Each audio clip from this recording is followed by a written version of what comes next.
One, two, 1, 2.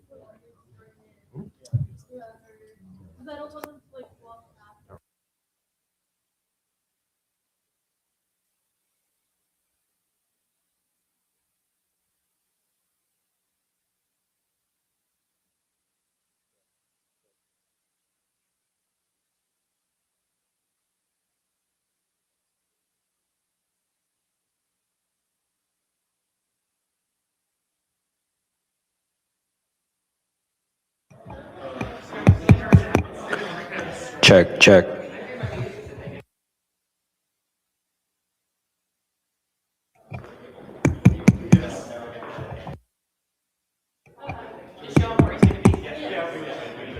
One, two.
New Jersey is home to the best public schools in the nation.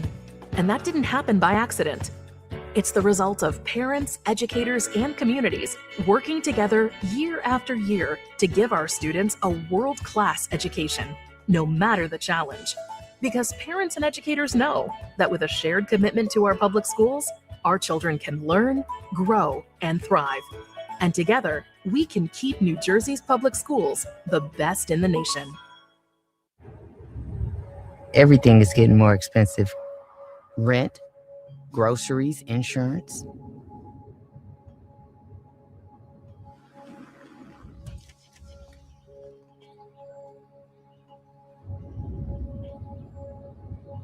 Uber is essential to my passengers. Insurance has gone up. This is hard for people.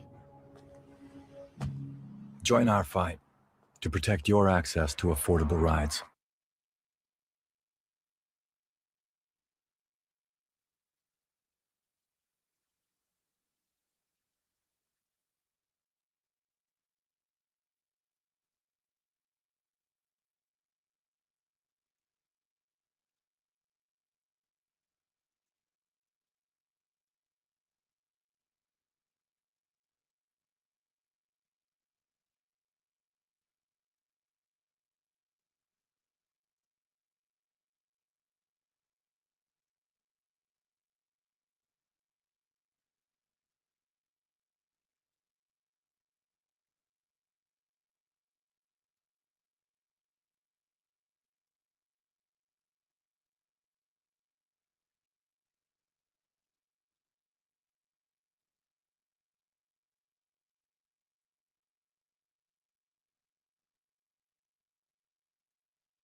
Well, welcome, or for those of you who are at the governor's debate, welcome back. Welcome to our house. We're happy to have you here with us. Believe it or not, this morning, there were 100 families sitting where you were sitting. We had an open house. Our facilities team has done a marvelous job of transforming this space back now to a debate space. So a little round of applause for our facilities team. I'd like to welcome the candidates and welcome them to a thorough debate of the issues. I would like to welcome all of you as part of the 12th district to participate in what is one of the most American of all American processes, political debates. For our students who have been involved in this way, shape, and form of democracy, it's a great experience for them. We're so happy to have you in our house, in our place, for this great debate. So thank you all for coming. Candidates, thank you for coming and good luck. And let the debate begin. Go Bronx.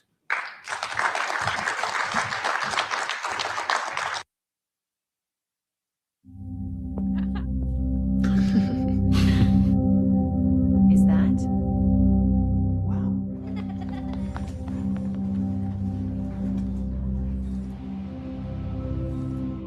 It's gonna be okay.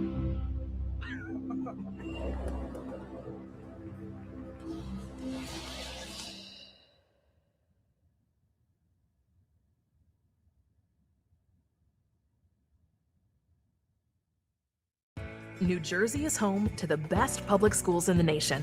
And that didn't happen by accident. It's the result of parents, educators, and communities working together year after year to give our students a world-class education, no matter the challenge. Because parents and educators know that with a shared commitment to our public schools, our children can learn, grow, and thrive. And together, we can keep New Jersey's public schools the best in the nation. Everything is getting more expensive. Rent, groceries, insurance.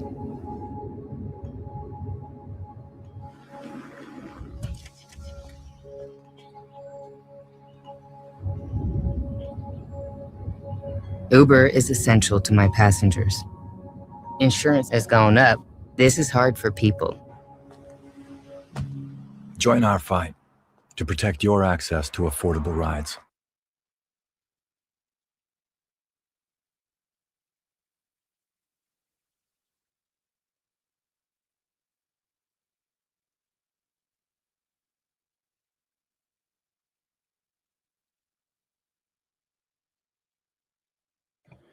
Good evening, everybody, and welcome to the New Jersey Globe Rider University 2026 Democratic Congressional Primary Debate for New Jersey's 12th District. We're coming to you live from the campus of Rider University in Mercer County. I'm David Wildstein, the editor of the New Jersey Globe, and I'll be asking questions tonight along with Joey Fox, the New Jersey Globe Washington reporter, and Micah Rasmussen, the director of the Rebovich Institute for New Jersey Politics at Rider University. And some questions will come to you from students at Rider. This debate is sponsored by Uber, RWJ Barnabas Health, and the New Jersey Education Association. And with us today are 9 Democratic candidates seeking the seat of retiring Congresswoman Bonnie Watson Coleman in a strongly Democratic district, where the outcome of this primary will likely determine who will be the next member of Congress. We have a long list of questions for a large field of candidates, so I'd ask that our audience hold their applause during this debate and remain silent, except for now as I introduce your candidates for Congress, starting with former U.S. Army combat surgeon Adam Hamaway. And East Brunswick Mayor and physician Brad Cohn. Princeton University professor Sam Wong. Assemblywoman Verlina Reynolds Jackson. Former Biden White House aide Jay Veingeker. Somerset County Commissioner Chanel Robinson.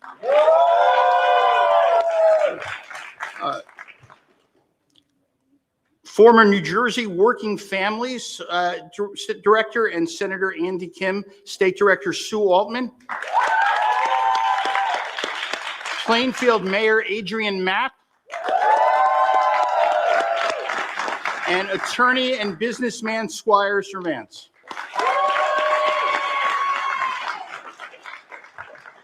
So thank you. You could all relax, have a seat. We're going to get right into the debate, except for you, Assemblywoman. Don't sit yet. You drew the first lot for the opening statement, so we'll go to you for 60 seconds. Good evening, everyone. I am Assemblywoman Verlina Reynolds Jackson, and I lead with action. You see, my mom and my dad were both public servants. My dad is a Vietnam War veteran, and we wanted to make sure we took care of everybody. I was inspired by them. I went to the YWCA where I learned all about empowering women and eliminating racism. My sorority sent me to Washington where I saw democracy at work. And so as the Assemblywoman, I brought an $87 million project for maternal health to the state of New Jersey. I am currently fighting for the John Lewis Voting Rights Act bill against the Trump administration. When I say I'm battle tested, I am battle tested. I am making sure I fight against the Trump administration. I'm a people power campaign fighting for people to return their votes to them. I am Verlina Reynolds Jackson, and I thank you for coming tonight. Thank you. And I'll remind everybody, this is the point. Let's just move through this without applause, as much as all of you would like to. But we'll ask Mr. Weigenker to give his opening statement. Good evening. My name is Jay Weigenker. I'm 28 years old. I'm a former White House and Department of Energy official, and I'm running for Congress because I can barely afford to live in the community where I was born and raised. Right now, we're governed by Republicans who profit from the status quo. They profit when our neighbors are detained by ICE. They profit when bombs are dropped on children. They profit when our utility bills skyrocket. And then we have Democrats who tell us, sign on to our letter and our petition, pass our non-binding resolution, show up to our ribbon cutting, and then hopefully things will go back to normal. But let me tell you, at 28 years old, my generation has never experienced normal in our politics. We were born in the aftermath of 9/11. We were raised in a recession. We graduated school in a pandemic. And now we're struggling to find jobs in the advent of AI. So tonight, I'm asking you for your vote. Vote for someone not because they've waited their turn. Vote because we cannot wait any longer. Thank you. Mayor Cohn.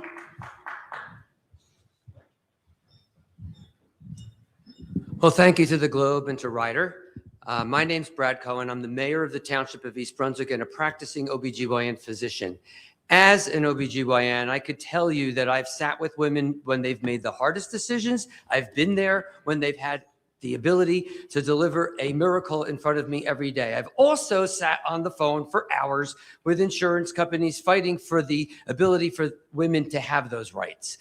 As a Board of Education member, I had to deal with Christie cuts 10 years ago or more, and then still be able to provide education for folks and a fiscally responsible budget. As mayor, we were able to deliver redevelopment in a way that stabilized taxes and provides affordable housing for the next generation of Americans.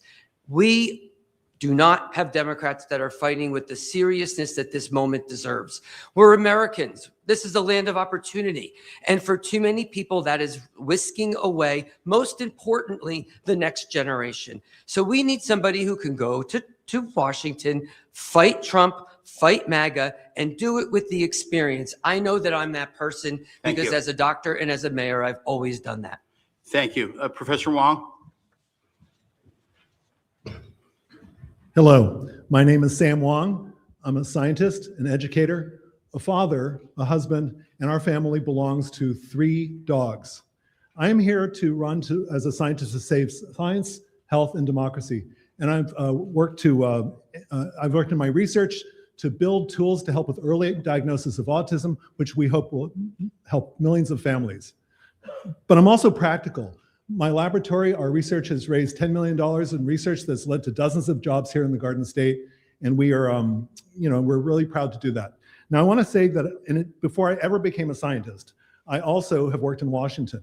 I worked in Washington when I was 28 years old, working in Congress for Congressman Lloyd Doggett and Senator Ted Kennedy. And it was there that I learned to do practical work. A lot of us tonight are going to hear about fighting for democracy, fighting for you. I'm going to show you how it's done. I'm going to describe to you how, and I encourage you to listen to everybody's answers, hear what they say after they say the word fight. I'm looking forward to tonight's discussion. Thank you. Dr. Hamaway. Good evening. I'm Dr. Adam Hamaway. I'm a father, a doctor, a veteran. My parents immigrated to New Jersey when I was 7 months old in search of a better life. I joined the military to pay for college. I was a combat trauma surgeon in Iraq. I was a first responder in 9/11. Every day, I work with people in New Jersey to take care of them, and I volunteer all over the world in war and disaster areas, most recently in Gaza. Every day, I see my patients getting crushed by the health insurance industry. In the richest country in the history of the world, no one should have to decide between paying their medical bills and paying their rent. At the same time, I see where we're spending our money. We're told we can't afford Medicare for all, but we always have enough money for bombs, ICE, and for bombs, ICE, and endless wars. So I'm running for Congress so that I could fight for healthcare and not bombs, to abolish ICE, and to unrig this economy so that it's working for working families and not for the billionaires at the top. Thank you. Mr. Schvantz. Good evening. I'm Squire Servance. I'm not a career politician. I'm a Rutgers-trained neuroscientist, an attorney with nearly 20 years experience, an entrepreneur that's launched and created companies in this district. I know how to step into difficult situations and get results. It's because of my experience I've been called down to Congress on numerous times to advise on healthcare and life sciences legislation and policy. I'm also a husband and a father and part of the sandwich generation. I know what it feels like to juggle childcare, elder care, and rising costs at the same time. Our campaign has knocked on over 20,000 doors in this district, hearing what you wanted. And the results are in. You want less talk and more results. In Congress, I'd fight to lower costs, expand access to healthcare, and bring results back to our district. This moment calls for a new generation of leadership that's ready and willing and able to step in on day one and get results. That's what I've done my entire career, and that's what I do as your congressman. Thank you. Thank you. Commissioner Robinson. Good evening. I'm Chanel Robinson, an Air Force veteran, a community leader, and the first Black woman elected countywide in Somerset County. My leadership is shaped in part by the Air Force core values: integrity first, service before self, and excellence in all that I do. We are facing enormous challenges as a nation. The cost of living is rising at an alarming rate. Working families are struggling to make ends meet. And the promise for a better future for our children and our grandchildren is fading. This election is about who we are as a country and what type of future we're fighting for. I see challenges as an opportunity, and you have an opportunity to send a principled leader with experience that matters and a heart that cares to Washington, not someone with on-the-job experience. Thank you. Mayor Mapp. Good evening. I am Adrian Mapp, an immigrant from Barbados who grew up very poor and who overcame a severe childhood stutter. And I must tell you this. When I first came here, I worked as a gas station attendant and as a security guard before working my way into business. And I've had a successful career in business before entering the public square.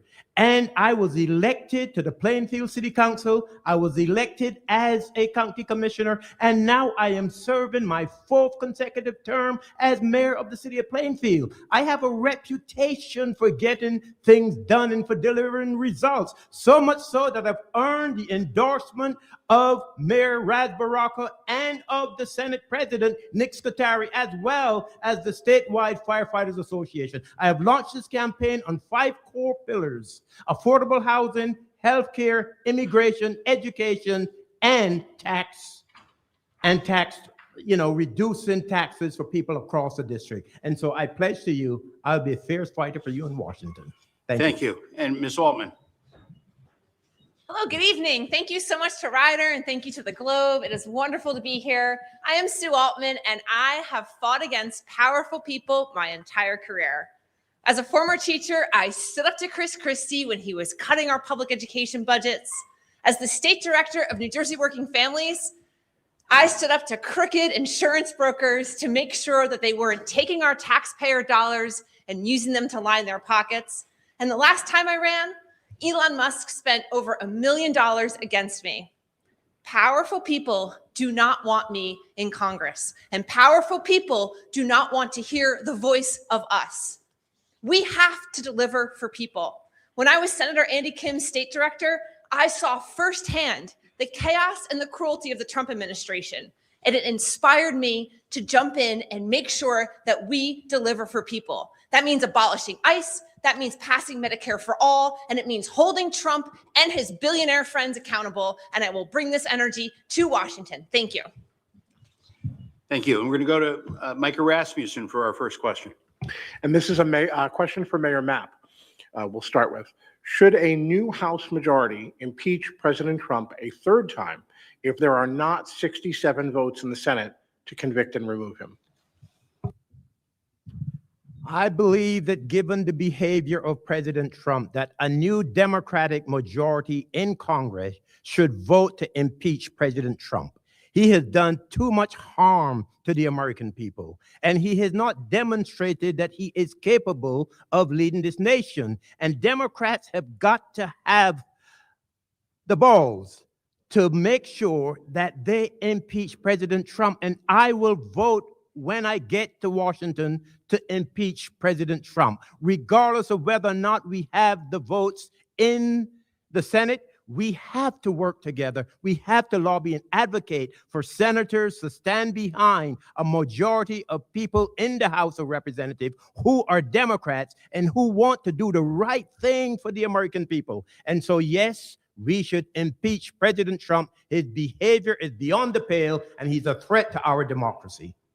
Thank you. Professor Wong, I saw you wanted to address this question also. Yes, I think that's a good answer, but I just want to broaden the point here a little bit. We can talk about the specific political battles that we're undergoing right now, but the broader question is making Congress the Article I power it's supposed to be and exercising all its powers and not holding back because of political risks such as not being able to convict, but actually exercising all the Article I powers against any official who breaks the law. And this is the central long-term challenge facing any Democratic Congress and any Congress. Look, I think we're in a state where people want results. We're going to try to impeach people, but we don't have the votes in Senate to get them out. Let's not waste time. Now, look, if that vote comes, we need to vote to impeach. But the reality is we need to use everything in our toolkit to stop him from advancing his agenda, whether that's being power of the purse, whether that's being legislation, whether that's being calling people and holding people accountable for what they're doing in this administration. So yes, we should also, I think everyone in here would probably say they would vote to impeach, but that's not the real goal. The goal is to stop his aggressive agenda in this country. Yes, we should impeach. However, Donald Trump is not the problem. He is a problem. Our rights and our freedoms are under attack. We have a lawless president, a radical Supreme Court, and we have a Congress who has not addressed the concerns of the American people. So yes, we should impeach him. However, we must take back and restore constitutional order in making sure that the American people are taken care of. Thank you. Okay, seeing no others, we will move on to the next question. And this is a question that will start with Mr. Bengenker. If American voters give control of the House to Democrats in November, it will be the fifth swing of the pendulum in 20 years.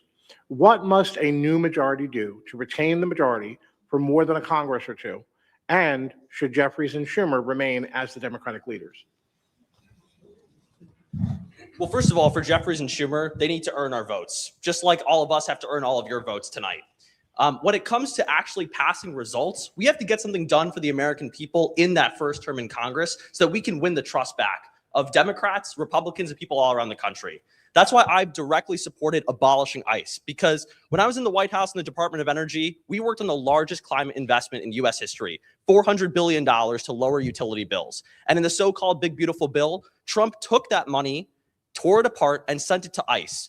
Every time we see a child being kidnapped on our streets by ICE, we are paying for that in our utility bills. So the first thing we need to do when we get the new Congress is we need to abolish ICE and send that money back to the clean energy investments that can create good union-paying jobs in this district. When people of all political parties see that Democrats can actually deliver, that we can actually come forward on our promises, we can win forward the votes in 2028 and beyond. If Jeffries and Schumer are ready to step up and actually enact a progressive agenda like that, they can earn our votes, but we're not making any promises tonight. We'll go to Ms. Altman and then Mr. Servance and then Commissioner Robinson. Yeah, Democrats, one of the most jarring aspects of the past 18 months has been watching the fact that Democrats do not have an answer for the Project 2025. They came in and they ran their play, and we seem to have no comparable vision. We seem to have nothing comparable at all.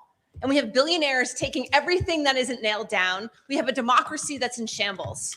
The fight for our democracy and the fight for our economy are one and the same. We have to make sure we are revamping the tax code, that it doesn't favor the richest people in the entire country, the corporations and the billionaires, because they want to control our money so they can control the votes to give themselves more power and more money. It is the oldest trick in the book. So we have to learn from this moment, hold people accountable, and build a new tax structure from the ground up so that middle-class Americans, like all of us in this room, are not screwed over by the taxation code. Thank you. Mr. Servance and then Commissioner Robinson and then Mayor Cohn and then Dr. Hamway. I think Democrats are too often reactionary instead of visionary. That's why during my campaign, we've been calling for a new democratic contract with America that lands and starts with dignity, where we can have access to affordable care, access to lower houses and cheaper houses. We need to protect women's freedoms and protect reproductive rights. These are the things that we need to be doing in our country, that we need to be grounded in dignity and be focused on as a country. And I think that's the reason why you have this swing. We've been too often, a generational strategy is not, don't vote for them because they're not us. We need some vision, and we need a strategy, and we need a focus for the next generation, for the next 250 years of this country. Thank you. Commissioner Robinson. Actually, the energy funds were frozen. They weren't reallocated to ICE. What was funded ICE and what has been funded ICE is the cutting of the big ugly bill and reduction of social services and human services such as healthcare, such as housing, such as SNAP and TANF. So I just wanted to set the record straight that those funds allocated for energy in the IRA were frozen. They weren't allocated towards ICE. But what is impacting the human lives that we seek to have a quality of life are those things that were in the big beautiful bill, a big ugly bill, excuse me, and funding ICE. Thank you. Thank you. First, Mayor Cohn. And then We have 2 years. We have 2 years in order to get to Congress, convert it to a Democratic Congress, hopefully a Democratic Senate, and actually make the change that Americans want. The reason you're seeing this pendulum is because most of the time people get to Congress and spend more of their time trying to make the other side look bad than actually getting anything done. That's why Congress has an 11% approval rating, which they have earned. So we need to get to Congress. I know we're in a room of people that are hyper vigilant about wanting to fight. We do need to fight. We need to stand up for our values, but we do need to deliver results. Every one of the things you're going to hear tonight are topics that should be on our agenda and all the things that we need to have a plan for, then hit the ground running. But more than anything, if we have any chance of the White House in 28, we have to prove the American public that as Democrats, we can actually do things and get things done. Dr. Hamway. The question about Democratic leadership, I think they are failing to meet the moment. When we're talking about fighting, it's not just fighting for the sake of fighting, but are we listening to the base? And I think the base is not satisfied with the way things are going in Congress. So we need people who are actually going to stand up and speak against the transgressions that are happening. We don't need more backroom deals and same business as usual that we've seen in Washington that has gotten us to where we are today. Thank you. And Dr. Wang. I just want to very briefly point out that the second part of your question was not answered by most of the people. So Congress has let us down. Republicans have been captured, but Democrats have lost their way. And that means there's a necessity for new leadership. If you've been watching in the last couple of years, millions of people have turned out of unhappiness of where things are going. And what that means is that outsiders need to come in and take over and bring the Democratic Party back to where it should be. And that means voting for new leadership. And I just want to be very specific that I would not be very favorable towards electing Hakeem Jeffries as Speaker of the House. I think that there's a lot of good talent in the House of Representatives, a lot of good people, whether it be Jamie Raskin or others. There are many good people in the House of Representatives who could lead. Okay, thank you. Assemblyman Reynolds Jackson, the next question is going to be for you. Should the United States provide military aid to Israel for defensive weapons only, or also offensive weapons as well as neither at all? And give one example of something you would support and one that you would not. Well, let me set the record straight here. I support Israel. I support the two-state solution. The issue we have, and I'm going to go to Donald Trump in these senseless wars that we're having.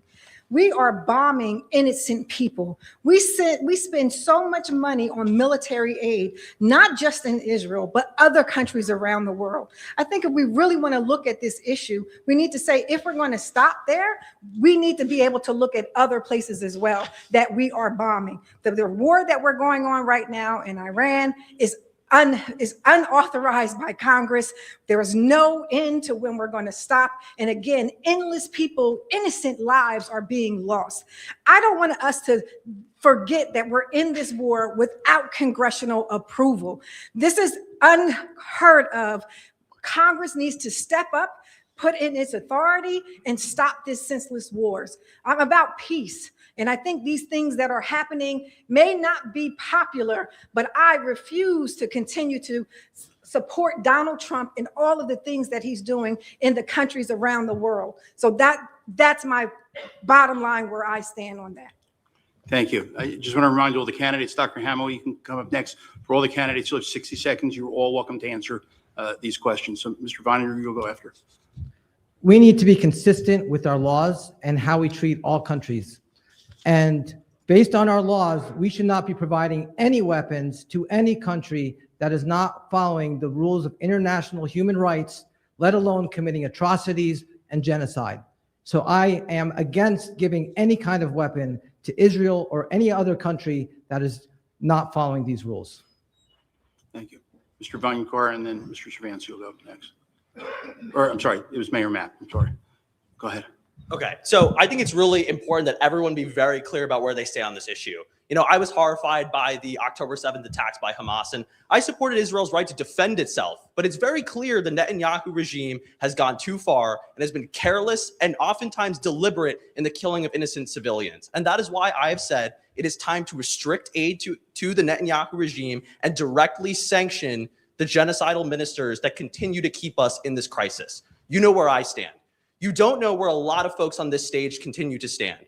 We've got folks like Sue Altman, who I love and respect, who, when she ran in a red district, said, I support unconditional aid. Now she's running in a blue district and says, oh, well, maybe we need to block the bombs. We've got folks like my friend, the Assemblywoman Verlina Reynolds Jackson, who says, I support Israel. She's been attending AIPAC conferences since 2018. And like Sue, they've been ditching every progressive candidate forum this year where they might be asked questions about this issue.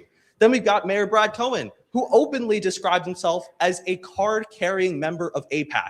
Listen, everyone, New Jersey 12 needs a member of Congress who's honest with all of you about where they stand and is committed to peace, not afraid of their wealthy donors.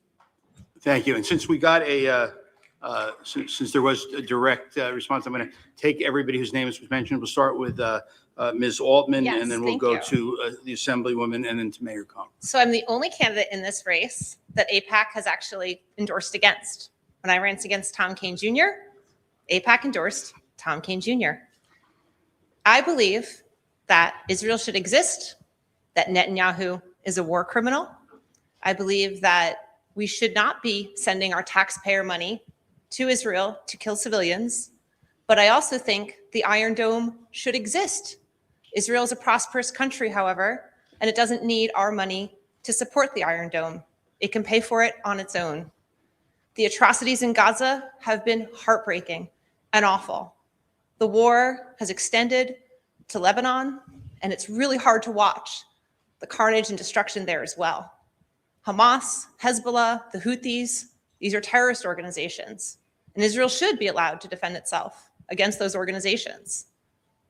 What I really find troubling and sad about this moment is that the increase in anti-Semitism and anti-Muslim rhetoric in our politics and in our lives, in our country, is at an all-time high. And while I very much respect and feel completely sad and horrified at what's going on, we cannot let those violent things come to our shores at all. And we have to stand against bigotry in any form. I stand for Block the Bombs. Thank you. I have been on that. Sorry, David, I have to just finish this. I have been on that since the beginning. All right, all right, thank you. We're going to go. We have a long 2.5 hours. So, Assemblywoman Reynolds Jackson. First of all, let me say I just love the operational research that Jay has done on me.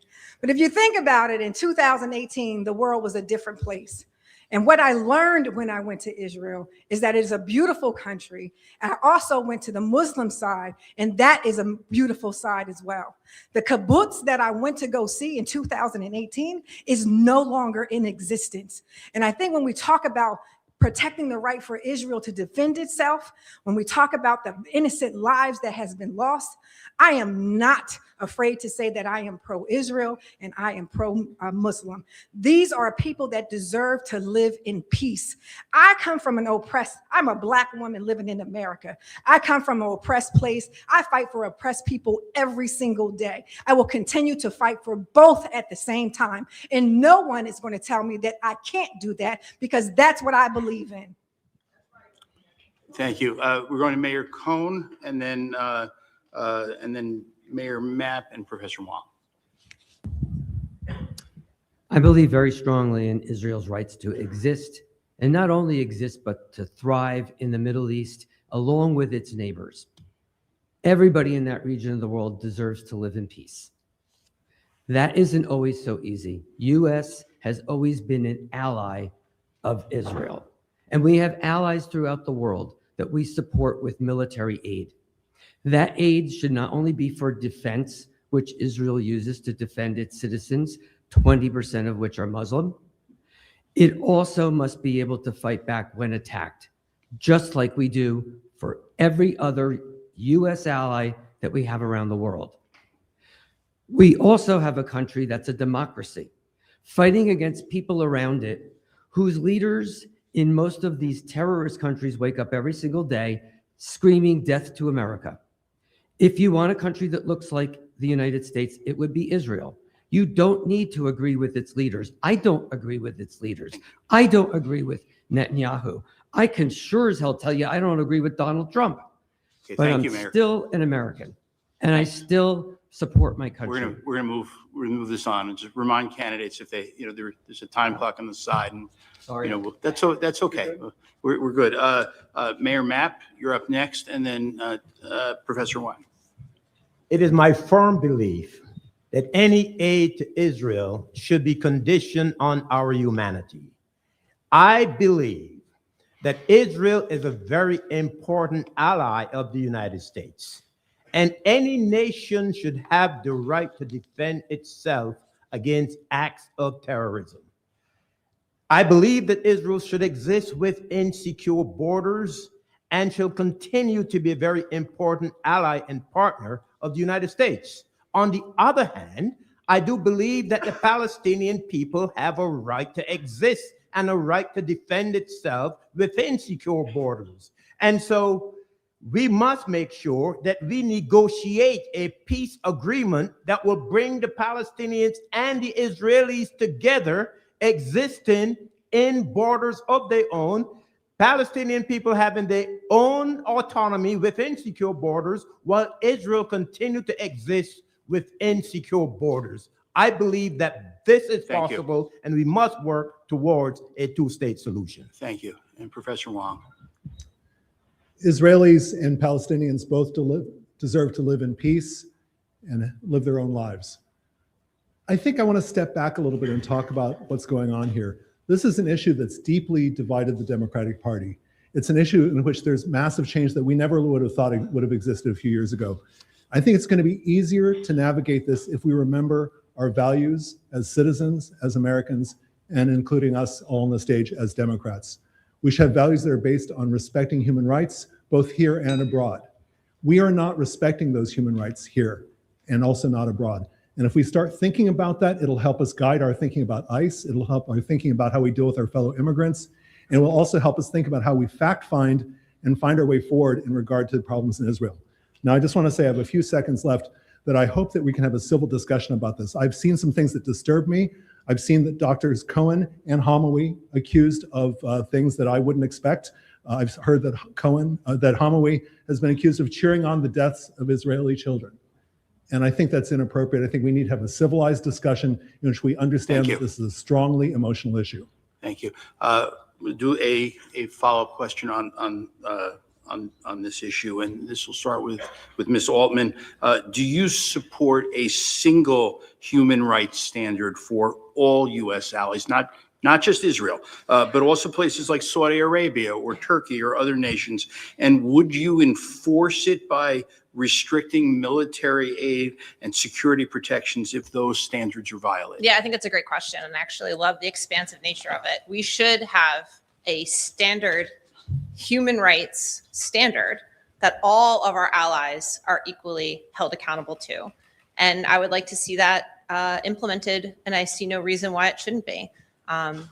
We also, as far as how the United States conduct itself abroad, we also need to reinstate USAID so that we are not just relying on military means to muscle ourselves into a conversation internationally. We have a strong economy, but up until Trump destroyed it, we had a really strong diplomatic sector as well.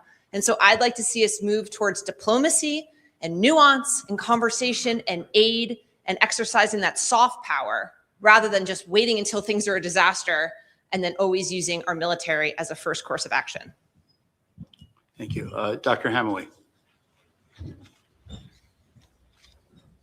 I support a consistent standard over all countries. If we are going to provide aid, we need to follow our rules about how we're going to provide it. International human rights.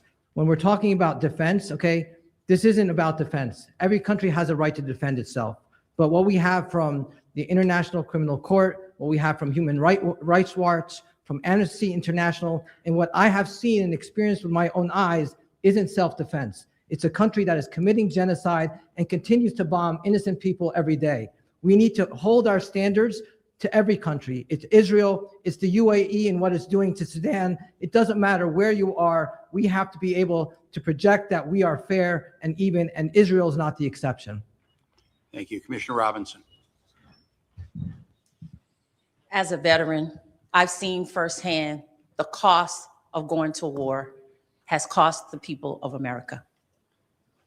Every life has a value. You have mothers and fathers being sent off to war while children have anxieties and traumas that we can't undo. Innocent lives are being lost. All for what? For control, for power. The monies and billions of dollars that we send to fight these unilateral decisions of unending wars could house the unhoused, could feed families, could provide livable wages to the American people. We should be recommitting to NATO, working with our international partners in making sure that this does not happen again. Thank you. Mr. Cervantz. Okay. I think when we talk about foreign policy, it needs to be grounded in our Constitution. It needs to be grounded in dignity. It needs to be grounded in protecting civilian lives. That's how we should be approaching foreign policy. And it should be grounded in consistency. The problem with the current administration, we treat different countries different ways, right? And I think if we provided some consistency across the board, we'd be in a better diplomatic position on a national stage and be in a better position than where we are right now.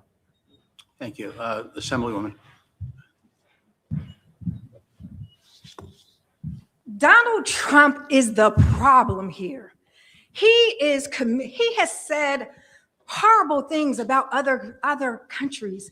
People that come from, they're eating cats and dogs. He's saying that they come from shithole countries.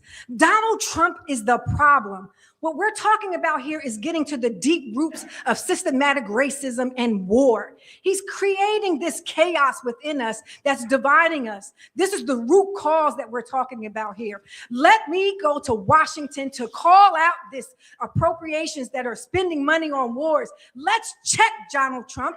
Send me to Washington to continue to fight against him and the things that he is doing.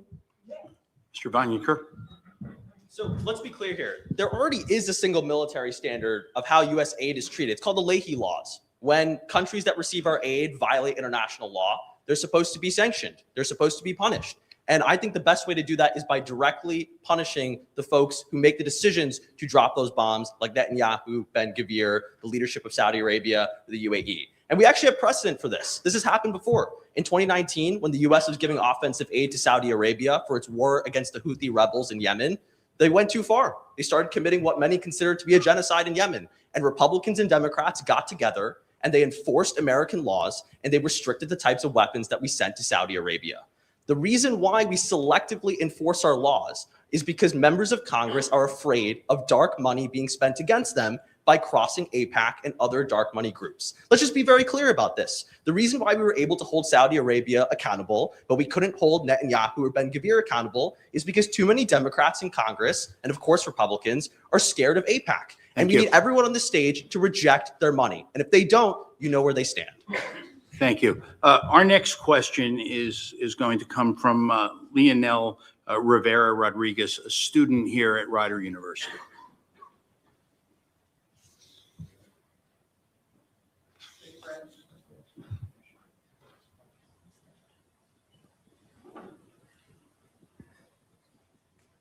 St. Francis Hospital is being torn down a block from my house in Trenton. Do you believe the federal government should step in, preserve hospitals in underdeserved cities, or who do you believe is responsible to stop these failures? Thank you. Mr. Cervantes, we'll start with you. Healthcare is one of those personal issues. Right now, it's too complicated, it's too expensive. This is not just an issue in Trenton, it's an issue in Plainfield as well. You have the Muhlenberg Hospital up there, which has been shut down or at least converted to a smaller, simply an emergency room.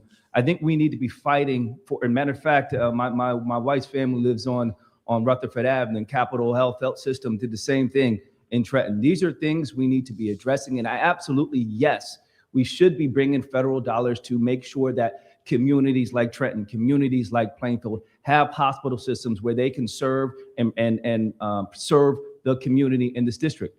This is a broader issue. We need to go further and lower costs and provide for hospital transparency. We need to expand access to healthcare and insurance, expand access to care. We need more doctors. We need more community health systems, more doulas, more midwives. This is what I'm saying. And our campaign slogan is really around access to a healthier, more affordable communities. And as your congressman, that's what I would be focused on. I have experience delivering results, and that's what I would do as your congressman.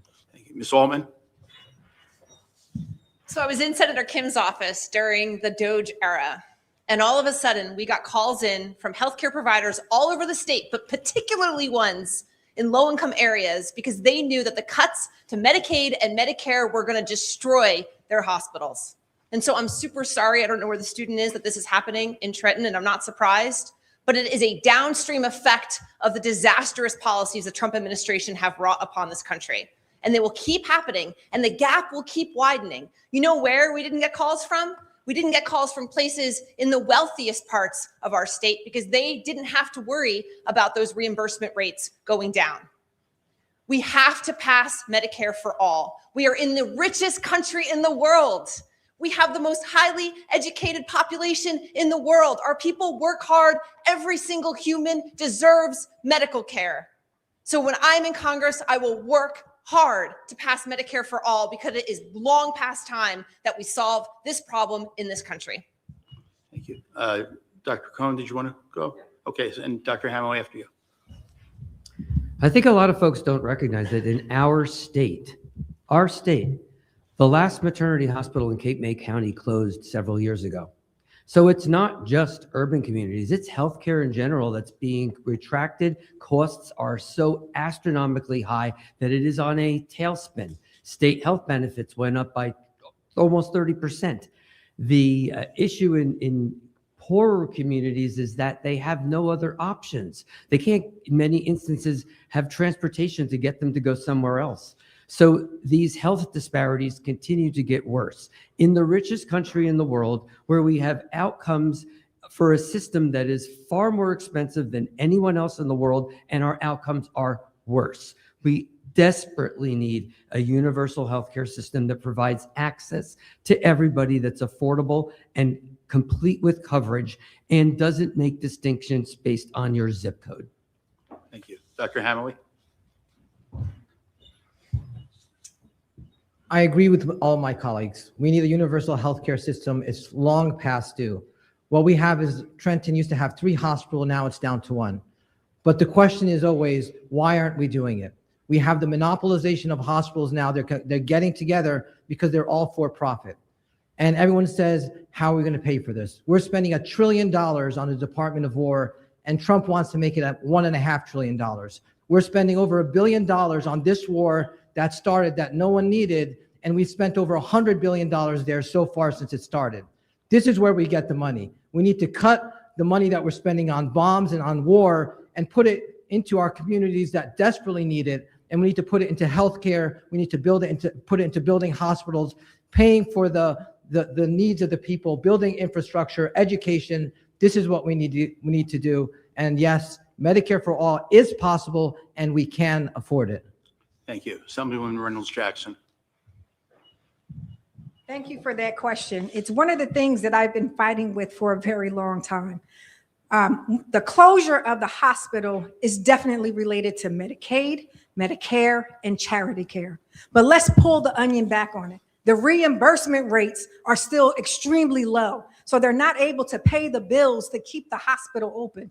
So again, back to Trump, the big, beautiful bill, ugly bill, whatever you want to call it, cut those fundings to those hospitals. What we need to keep our eye on also is Robert Wood Johnson and Capitol Health, because they're on the chopping block too, because they're also in an urban community. We need to keep our eye on it, make sure we fund those hospitals in addition to our federally qualified healthcare centers that's specifically for urban centers, but is not gone overlooked. We are working very hard. And I also like to put out, in the state of New Jersey, you can't open or close a hospital without government approval. Thank you. Mayor Mapp. I find it sad that it's always in urban centers that hospitals are closed. We've had the experience in Plainfield over 25 years ago. And the problem is with charity care. And if the government, the federal government, would provide for universal health care, we would find a situation where hospitals wouldn't be forced to go under because of providing medical care to communities that need that care. And then when they can't stay afloat, we have the State Department of Health that closes these hospitals. And so in Plainfield, for example, we have a federally qualified health center that was about to close its doors on September 30th of last year. And through my leadership and partnership with private developers, we were able to structure a deal that kept a federally qualified health center doors open so that it can continue to provide care to families that need that care. And so the federal government has an obligation to provide funding to keep hospitals open and not to close hospitals. Thank you, Mayor. And we're going to go to Joey Fox for the next round of questioning. So I want to dive a little deeper into a topic that a number of you have already brought up a couple of times, which is immigration and ICE. And I'm going to start with Mr. Wong. Do you believe, as some Democrats have said, that ICE should be abolished? And if so, in your ideal world, what does American immigration enforcement look like? Who is responsible for enforcing the law? ICE was established by Congress in 2003. Congress established the Department of Homeland Security in 2003. The key element here is that Congress has the authority to create and abolish and rearrange agencies. ICE needs to be replaced by an agency that enforces immigration through civilian means, not through mass paramilitary, not through kidnapping innocent people, not through shooting people in the streets of Minneapolis or any other city. we can enforce immigration laws in a much more humane manner. There's legislation that has languished in the Congress. It didn't pass because of partisan division. If Congress were able to exercise its authority and use every tool at its disposal, we would have immigration reform. Just this weekend, there was an article in the New York Times that got into how DHS employees themselves expressed desperation and unease at having to operate without having fresh legislation. We need to be able to get through the filibuster. We need to do whatever we can to get proper immigration reform. Thank you. Assemblywoman, yeah. I believe that Trump is using ICE to get rid of, erase us from the fabric of America. He has made sure that he used ICE in a way that is just unacceptable. It's illegal. ICE has outused its useful life. I believe that there is a pathway to citizenship that we should be looking for. Those dollars could go to FEMA. It can go to protect our infrastructure. It can go to a lot of other places for healthcare, for education. It doesn't necessarily have to be there. But the goal here is a pathway to citizenship. That's what people want. When you come to this country, everyone wants to be a part of the American dream. Let's get down to fighting to end the chaos with Trump, and let's restore peace and prosperity for America. Ms. Altman, and then Mr. Mapp, and then Mr. Hamway. Our broken immigration system has been a political football that both parties have used for the better part of 30 years to maintain their own power. So we need a comprehensive program that starts with abolishing ICE for sure, that starts with reinventing DHS, and in fact, getting rid of DHS, inventing it anew to make sure it's actually an agency that serves the people. And then with regards to immigration, we have to pass DACA. We need a pathway to citizenship for people who are already here. We have to reform our H-1B visa policy. We have to fund our courts, which handle people who are here as refugees and as migrants. And we need to make sure that the regular people who are trying to convert their citizenship to full American citizenship have the resources in this court system that they need to navigate it. Because right now it is an unfair, bureaucratic mess that has led us to this moment in time full of heartbreak and crime. Not crime of immigrants, crimes that Trump is doing against immigrants.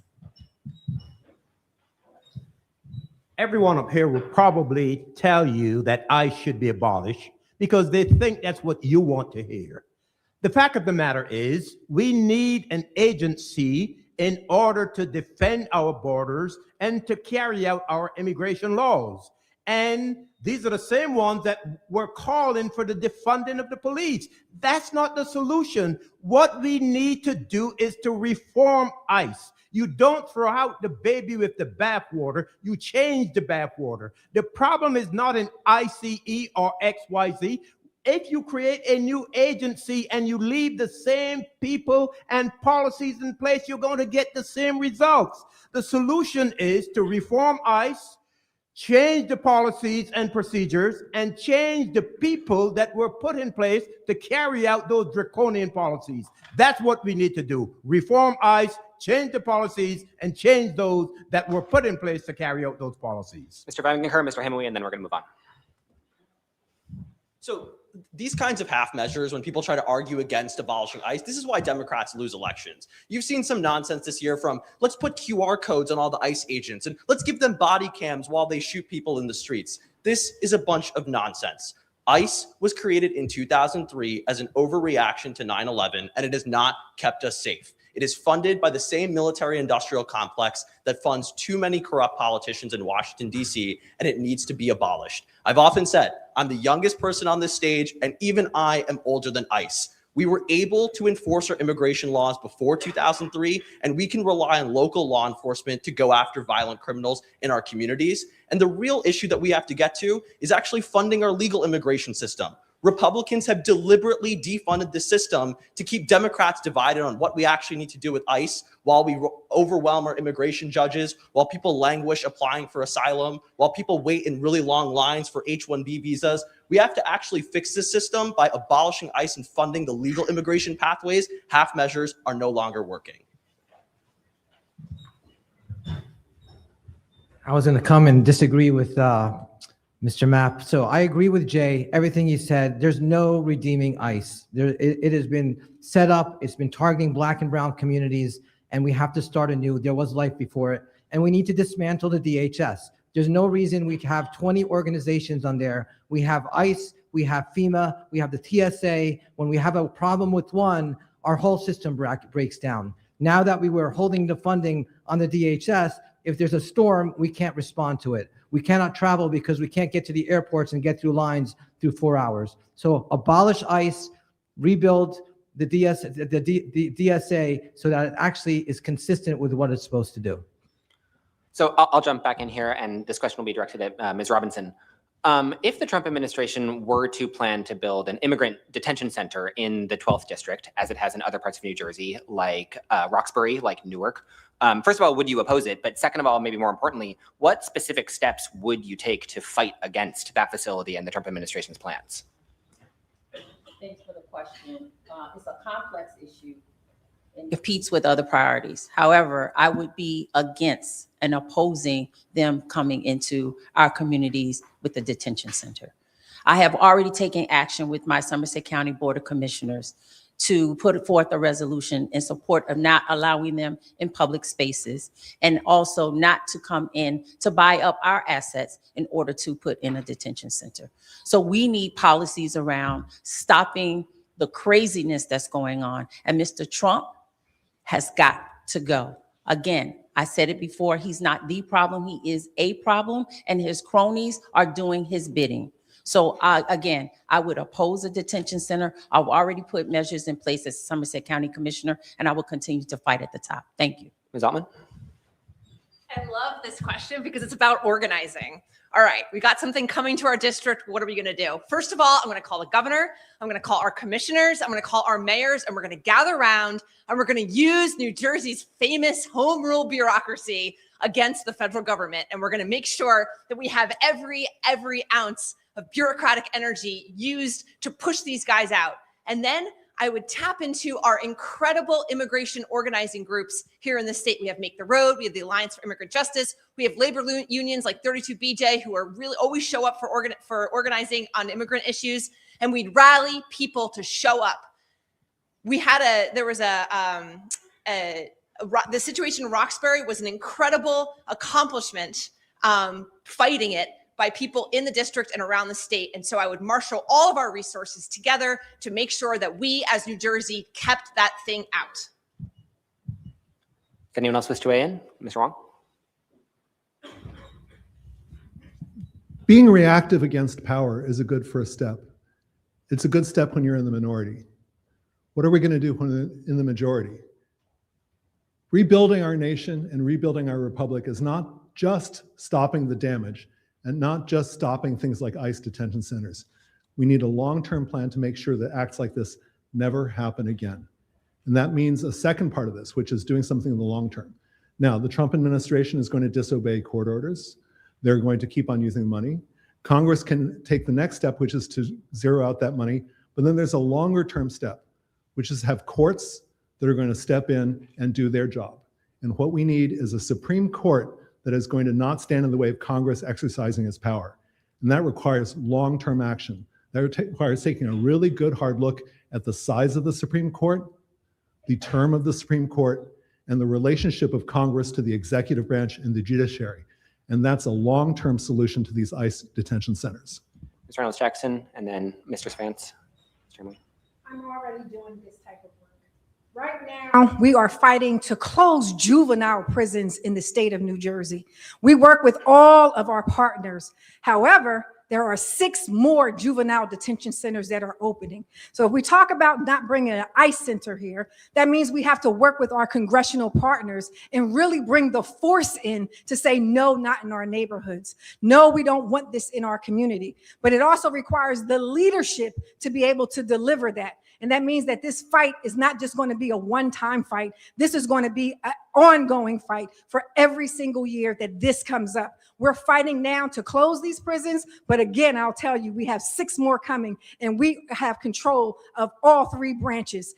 So we have to go to Congress. I need to go to Congress to fight again against the Trump administration trying to do these illegal roundups of people, innocent people in our communities. And that's the fight I'll take to Washington.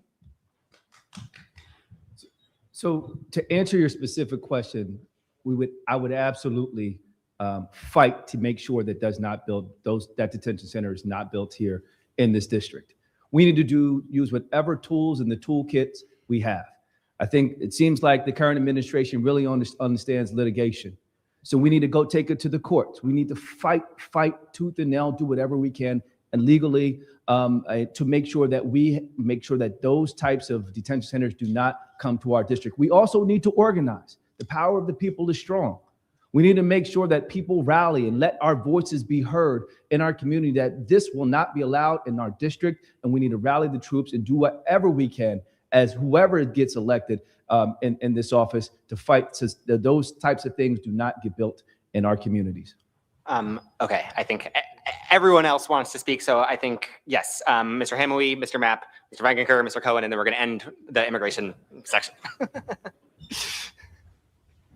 So I've been up to Delaney Hall and I saw what was happening there. I talked to families that were outside trying to see their members or family members. I saw the volunteers, and Delaney Hall is for profit. Someone's making money off of incarceration. So what we need to do nationally is ban any for-profit prisons, whether it's Delaney Hall for ICE or for any other, like state or local law that's using that kind of system. No one should be profiting off the misery of others. No one should be profiting to incarcerate someone. And guess who's paying for it? You're paying for it. We're paying $9 million a day to be able to keep people in jail that we're being kidnapped off the street. And these are our friends and our neighbors. So start by that. I wanted to say that this is one of those policies that I would advocate very strongly against. We should not be building more prisons. We should not be building any more detention centers. This is the problem. We should be reducing the number of penal systems that we have across the nation. And given the conditions at these detention centers, they are so inhumane, and we must look at these situations through the lenses of humanity. And so we don't need any more detention centers, and Delaney Hall should be closed because it's a part of the prison industrial complex which profit private investors. Mr. Cohen, and then finally, Mr. Vangenker. I think to answer your question, you really need to combine your last question and this one, because the real answer is that if we had an immigration system that had been overhauled, if we had a system that was fair and just, then you wouldn't have all those people being put in prisons. We wouldn't need them. I would be against them, because the answer is that we need to reform the system to begin with.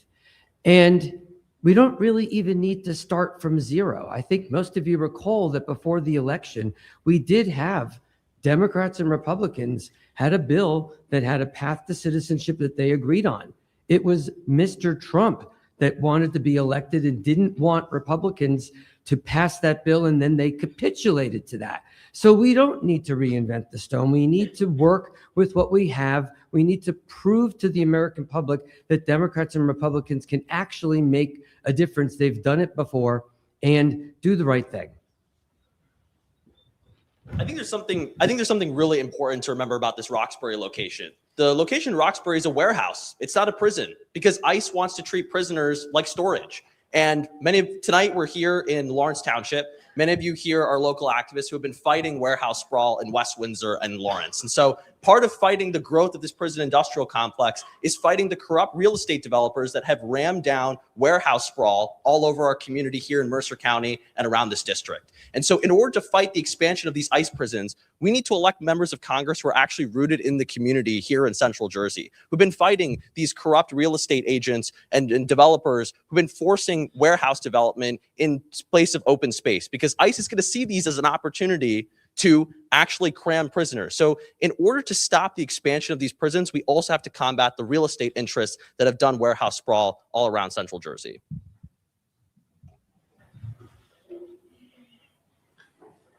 Just go? Okay. This is a question for Mayor Cohen. In the face of an already perfect storm of high electric and gas prices, at least 45 attacks, fires, and explosions have struck refineries and other global energy infrastructure. Does there come a time when all energy sources must be mobilized, whether they're renewable or not? This takes us to the heart of environmental justice and making sure that we take care of our environment in a safe way. That requires three things. It requires that we have appropriate regulation, and that doesn't mean over-regulation. It means regulating for safety and fairness, and that means bringing back the Paris Accords, making sure that we hold people accountable, charging individuals who are abusing the system and investing and not investing in renewable forms of energy. It means educating our public and making sure that our children know from an early age exactly that they're responsible for knowing about reusing and repurposing.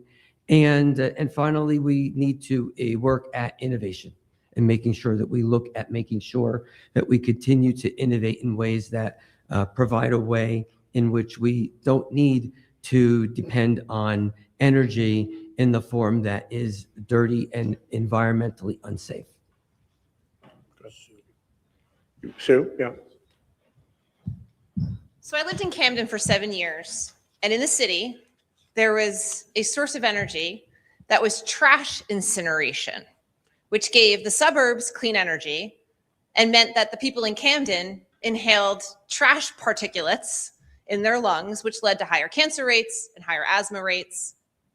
And so it's an easy question to be like, yeah, no problem. Let's just, on all of the above strategy, that includes things even as dirty as trash incineration.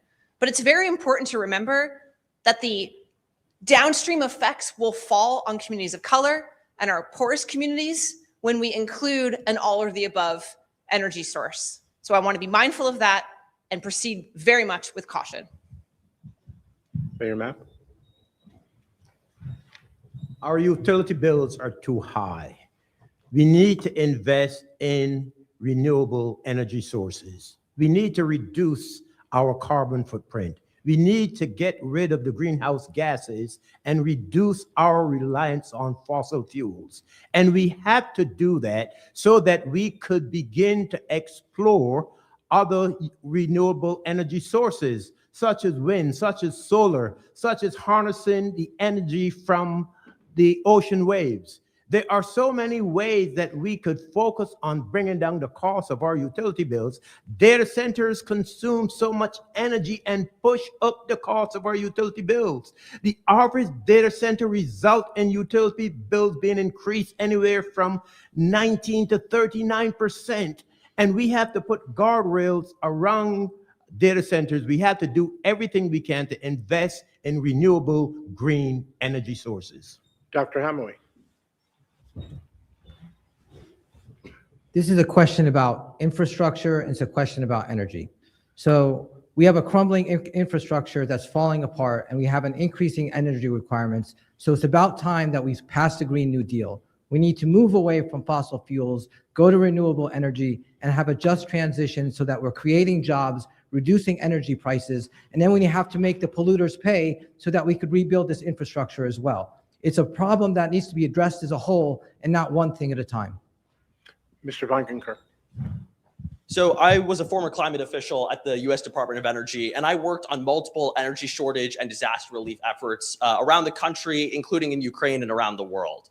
We're seeing a false choice presented here by the fossil fuel industry. When there are energy shortages, the fossil fuel lobbyists come in and say, well, that means you got to pump more oil, you got to pump more gas. But we actually have the technology to combat these blackouts. It's called battery storage, where when the sun is shining and the wind is blowing, we can store that excess energy into new batteries and technologies of the future. The problem is fossil fuel lobbyists got with Trump and so-called Democrats and restricted the funding for this kind of battery innovation and research, such that now we hear questions like, oh, well, I guess we just got to go for the fossil fuels to keep our energy safe. This is a false choice presented by big oil propaganda. And that's why it's important that everyone on this stage reject any kind of dark money or money in their campaign accounts from any fossil fuel interests so that they don't get presented with the false choice either. Yes, please, Assemblyman. I'm a little challenged, I'm sure. I believe in workforce development around this energy crisis that we have right now. We do need to, working with Mikey Sherrill right now, the governor, who's talking about nuclear energy. That's a long-term plan to bring down our utility costs. But it's something that can also increase what we need to do now. But I want us to take a step back and think about what Trump is doing into our energy costs. You know, when he has blocked off the rivers for us to get our supplies, everything he touches is increasing. Our utilities costs, our healthcare costs, our taxes are going up. Everything is back to Trump. I'm sorry, I just can't help it. But I want us to be able to focus on those alternatives. It's a long-term plan with battery storage, but I want to also focus on the fact that there are relationships that I already have to make sure that we can bring those battery storage. And in addition, I live in the 12th legislative district. That is time. Thank you.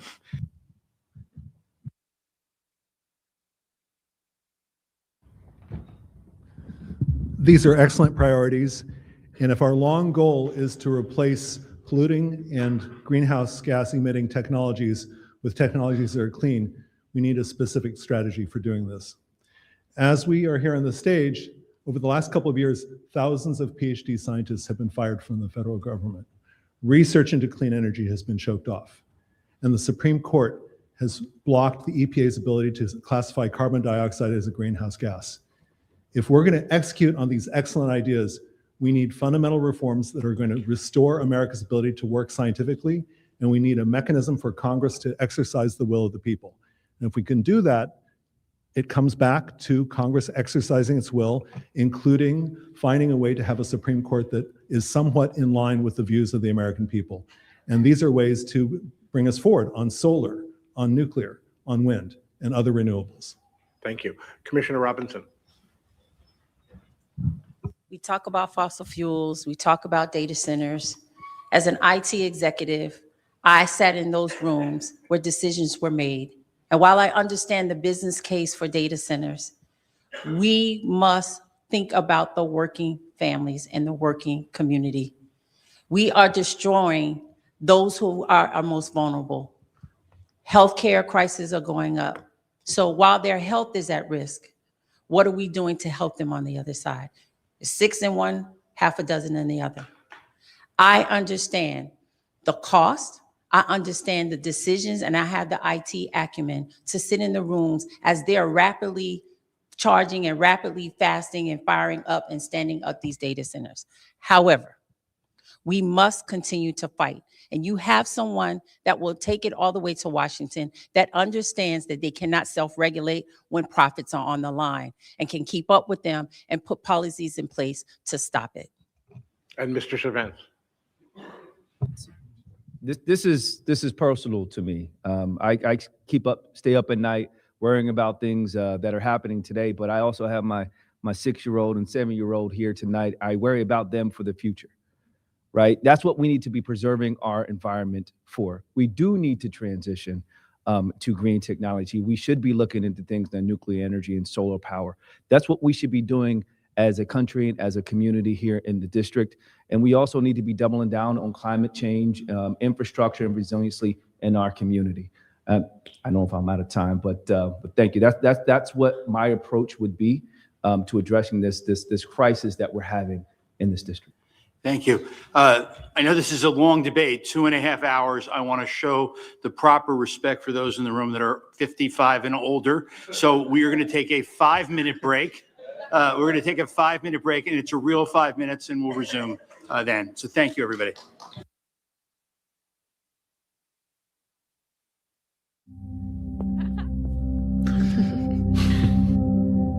Is that? Wow.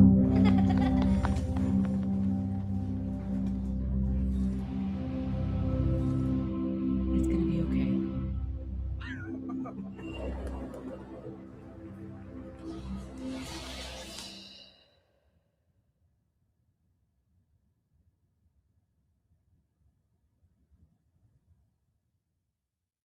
New Jersey is home to the best public schools in the nation. And that didn't happen by accident. It's the result of parents, educators, and communities working together year after year to give our students a world-class education, no matter the challenge. Because parents and educators know that with a shared commitment to our public schools, our children can learn, grow, and thrive. And together, we can keep New Jersey's public schools the best in the nation. Everything is getting more expensive. Rent, groceries, insurance.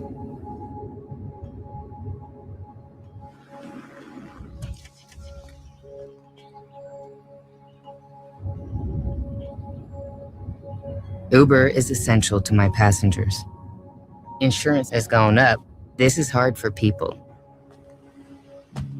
Join our fight to protect your access to affordable.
There are 2 minutes and 30 seconds left.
Take your seats, everybody. Take your seats. We're going to get ready to begin.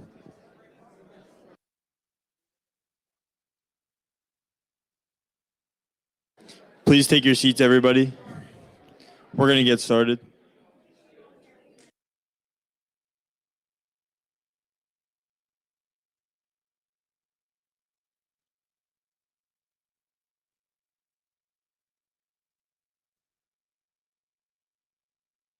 Not yet. Is this going? Okay. You want me to go? Okay. The next question is going to begin with Dr. Hamoui. The 12th District is home to a dynamic research and educational corridor increasingly driven by AI, but many residents are worried about the industry's expansion and job costs. As a member of Congress, would your legislative record treat AI as a blessing or as a threat?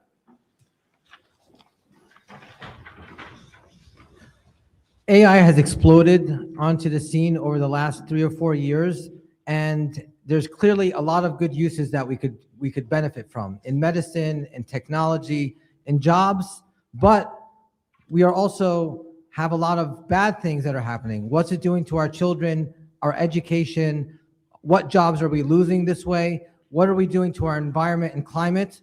And so we need to stop and slow down. We're going through this too fast right now. We have really a profit incentive where the billionaires are making money and they want to build data centers all over the place.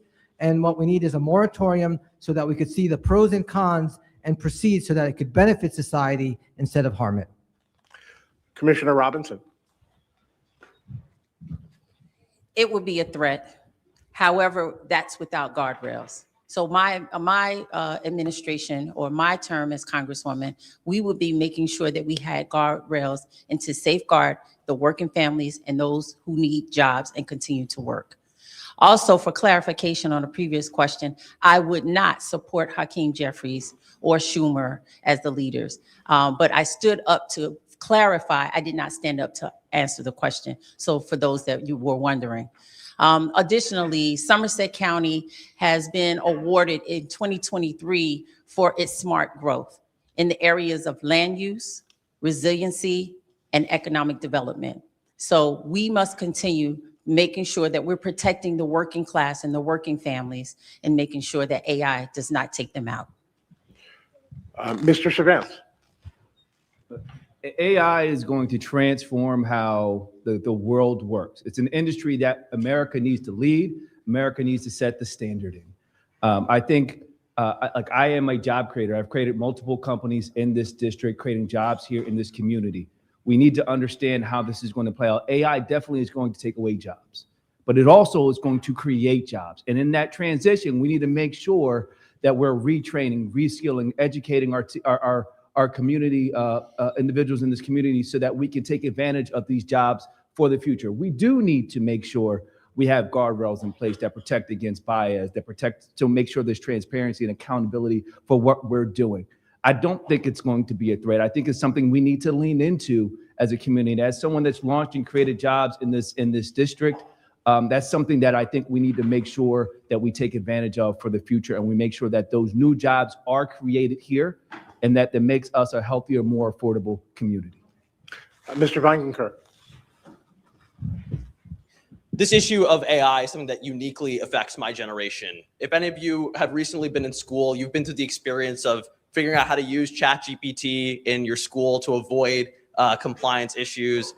We've dealt with some of the horror stories of those chatbots having conversations that led to romantic situations, mass shootings, and suicide. I mean, this is really serious. I mean, we've seen how our attention spans have been damaged, but we've also seen the incredible potential of AI to detect cancer early, detect financial fraud, and make our daily tasks easier. So AI has the potential to be a blessing if we put it in the hands of the right people. So that's why I support an AI Bill of Rights that bans non-consensual imagery, actually regulates these chatbots, and ensures that the benefits of AI, those billions of dollars in inflated value, go to communities like ours and generations like mine. A lot of people are going to lose their jobs from AI, and a lot of billionaires are going to profit. They should be paying a form of reparations that actually funds the new job training to make sure our generation is not left behind. Dr. Wong. My family my siblings and I grew up with autism in the family. And later in my career, I created technology that would allow for early diagnosis of autism. That can help millions of families. That was technology that uses AI in a responsible manner that protects privacy and works for everyone. The question was about New Jersey 12. Here in New Jersey, we have enormous human talent. I've been endorsed by multiple Nobel laureates, including one of the progenitors of AI, a good friend of mine who's here, and we just saw him a few hours ago over at their house. And in his Nobel address, he expressed concern about the advent of AI and how it's not used for everyone. AI is a public good. It's based on all human knowledge. These large language models are built on our knowledge, on our intellectual output. Just like food and drugs and safe roads and flights, AI should be used for good and for all. We've lost our way on that, and it is time to regulate AI in a responsible manner that uses our smarts and builds jobs here in the 12th District. Assemblywoman Reynolds Jackson. So I'm the chair of education. AI has come before us on multiple occasions about how we regulate it. When I go to Washington, this is what our plan is, to be able to regulate and give directions down to the state. But we have to push pause and say AI is amazing. I think about all the technology that came in, from biomarkers to be able to see where you have cancer. I think about my friend Jasmine, who suffers from cerebral palsy, and all the technology that she's able to use to benefit her. There is a benefit to AI, but it must be regulated in a way. And so when I go to Washington, that is my goal, to make sure, one, it's a workforce development, but we protect our students, we protect consumers through that. But direction should come from the national level down to the states in how it should be used. And finally, Mayor Mapp.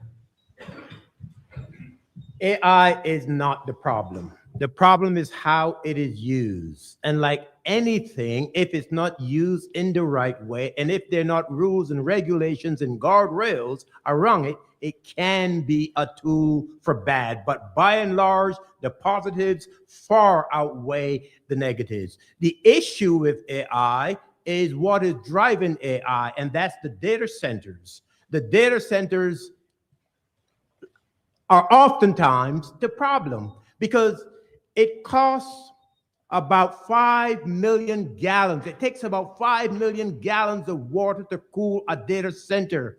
The noise pollution from the industrial fans, those are problems that we are facing. Not only that, but in communities that are water stressed, it's creating problems for the environment. And so we have to put controls in place. And that is why Bonnie Watson Coleman has a bill that is calling for a study around AI and data centers, because of the deleterious effect of the data centers on our community. The problem is not AI.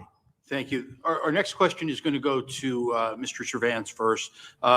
What is your clear standard for when the United States should use military force abroad, including conflicts like Iran and Venezuela? And can you name a scenario where you would vote as a member of Congress to authorize force? I think when we're talking about foreign policy, my stance is grounded in justice, and it's grounded in our Constitution.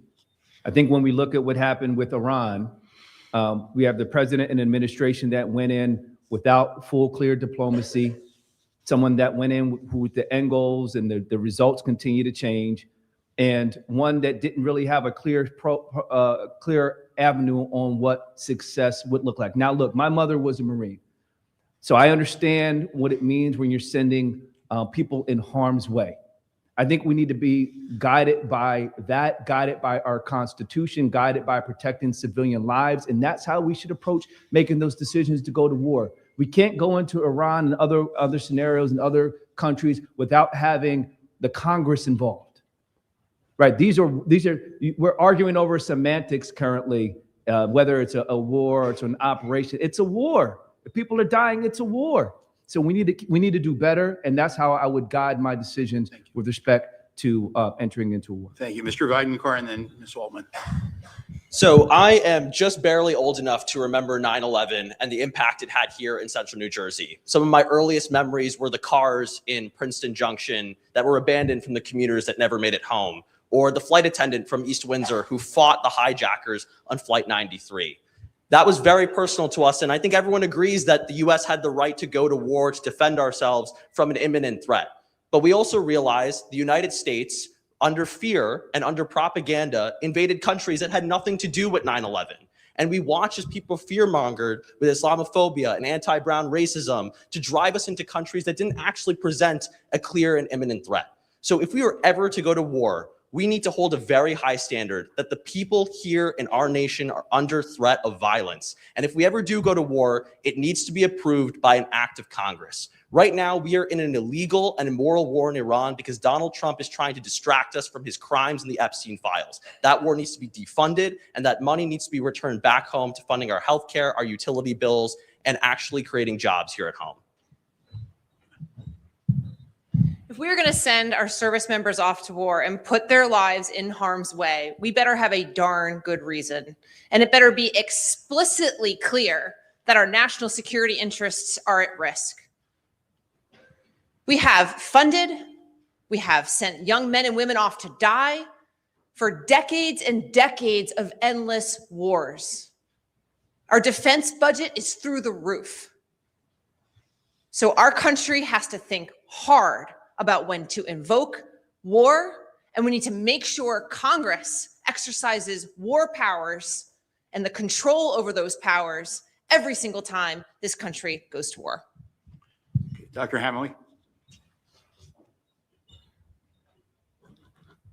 I'm the only one on this stage who has been to war and actually seen the effects of war. I've seen the broken bodies of our troops.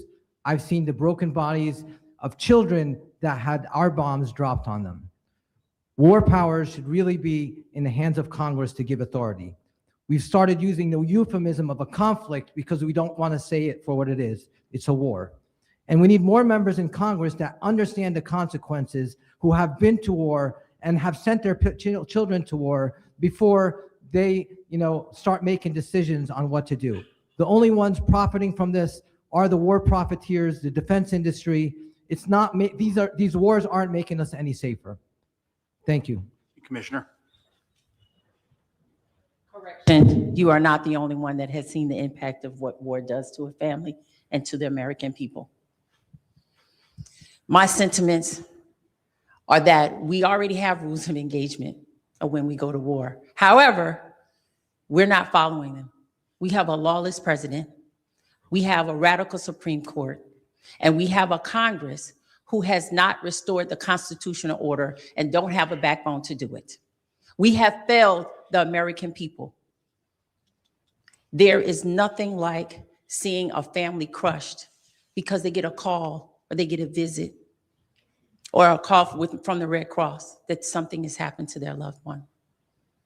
I have a grandfather who served in World War II and Korean War and was POW MIA. My family was blessed to get him back. I have a father who is no longer with us that served in the Vietnam War. And I watched him over the years as he felt the impact of his PTSD from serving in Vietnam. I have an ex-husband who served in over 20 years that was also a Purple Heart recipient.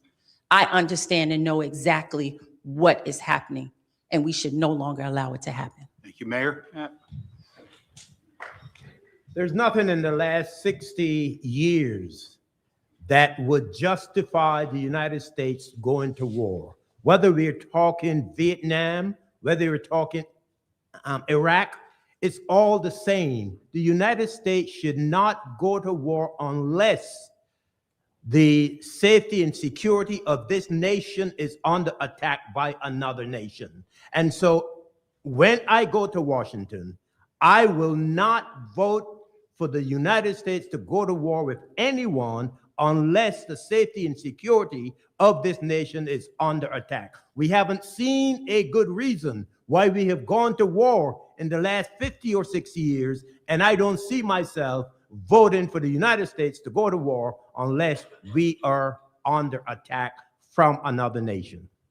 Thank you. Commissioner Robinson, this next question will go to you first. How should the United States respond to China's economic and military rise while avoiding escalation into a new Cold War? And what trade-offs are you willing to make to protect U.S. workers and global stability? Very good question. I thought so. Thank you.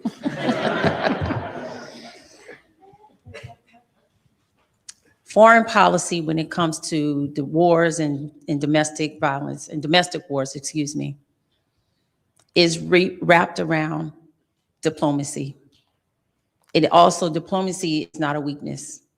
However, we must use the rules of engagement and constitutional order that Congress has in order to send us to war. We must recommit, as I said before, to NATO, work with our international partners, in making sure. I don't know that any negotiations would be good enough until we're in that situation. And I'm not at the forefront. I'm not sitting in Congress right now. I don't have all the intel to make that executive decision. However, the rules of engagement, as a veteran, I understand what it takes and what is needed in order to make those things happen. I can't stand here today, and I'm one of those leaders. I can be vulnerable, but I sure will find out. And once I get to Washington, because there's some information that we as the public are not fully aware of. So I can't stand here today and make that decision. Thank you, Mr. Cervantes, and then Assemblywoman, and then Mr. Vineker. During my 20-year career as attorney, I've managed teams both in U.S. and abroad. I've spent time negotiating in China, negotiating in other Asian countries. I understand that China is one of our fiercest competitors. We need to acknowledge that. And to make sure what we're going to do and how we're going to protect ourselves and our country, this is a national security issue. We need to make sure that we have supply in-house and supply in the country. And so that if there is an issue with China, we can continue to build out and have drugs and technology that are being manufactured in this state, in this country, in the state for that matter. And so these are the things we need to acknowledge. And I have experience in doing that, and experience in going to China and negotiating these types of deals. And I think that's the experience that we would want. I have experience getting results. And as your congressman, I would make sure we operate appropriately with addressing China and their as a competitor. Thank you. So Ms. Reynolds-Jackson, and then Mr. Vineker. Trump is not playing by any rules. Let's be clear. He has started this war without authority from Congress, without any oversight. He's spending like crazy. What's happening right now, when I go to Congress, we need to rein in on the appropriations. Stop the funding that's funding all of these things. And P.S., the New START deal, the nuclear war that he wants to start, it's expired. I believe China, Russia, and other countries want to go to war. This is a political payback for Trump. Let's keep our eyes open. He's not playing by any rules, and neither should we. The Congress must reinstitute its power and stop what's happening in Washington, D.C., and that's what I'll fight for when I go. Thank you. So we're going to go to Mr. Vineker, then Dr. Cohn, and then Professor Wong, and then Mr. Hamaway, and then Ms. Altman. So when I was an appointee in the Biden administration in the White House and the Department of Energy, I had a top secret security clearance. And one of the things I learned was that broadly, the reason why China has become such a threat economically is because of decisions made by CEOs and regulators right here in the United States. They stood up under Richard Nixon, Ronald Reagan, and Bill Clinton. They said, we should take every factory and just ship it to whatever country violates the most human rights, can pay their workers the least, and produce the most output for as little as possible. And they flooded our country with goods that were produced with substandard human rights standards and unemployed millions of American workers. And now, as we tried in the Biden administration to make alliances with other Pacific countries to form a unity against China, we saw Donald Trump tear apart all those alliances by restricting USAID funding. And now, a lot of those countries that are suffering from third world conditions, they're now going to China for their aid for food, water, medicine, and technology. So if we are to win the 21st century, we need to start rebuilding our alliances and investing in domestic manufacturing through clean tech here at home. Thank you. Mayor Cohn. Areas like intellectual property are clearly issues that put the United States at risk and puts us in a position where we now become dependent. We as a country have a president, just to borrow your Trump line, that's the underlying problem. He has decided that we as a country do not need partners. We could do it all alone. We don't have alliances. They're not important. NATO, all of these people who used to work with the United States in order to make sure that we had some sort of influence throughout the world has gone out the window because he thinks he's a dictator. He spends his time increasing and decreasing tariffs, all of which I think are making just his billionaire friends even more wealthy.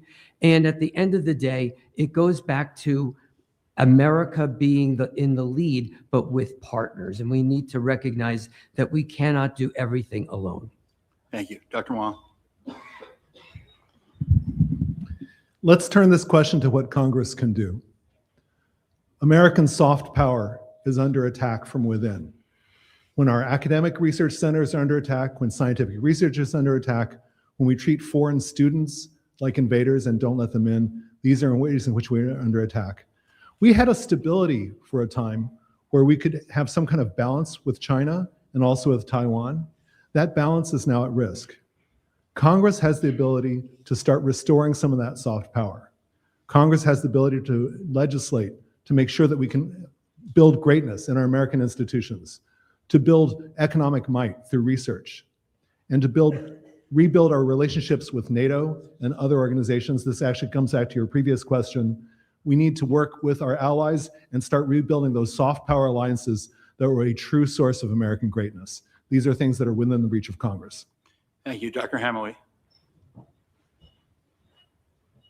We're talking about two threats. Economic, we need to invest in our education, in our research. We need to invest in creating a workforce with good union paying jobs so that we could compete economically. That's the only way to do it. And then for military, they're responding to us. We pay more for our military than the next 9 countries combined. And so we are the threat on the world right now with the way we are acting erratically. We are trashing the history that we have of stabilizing the world over the last 70 years and throwing it down the drain with Trump and the way he's acting.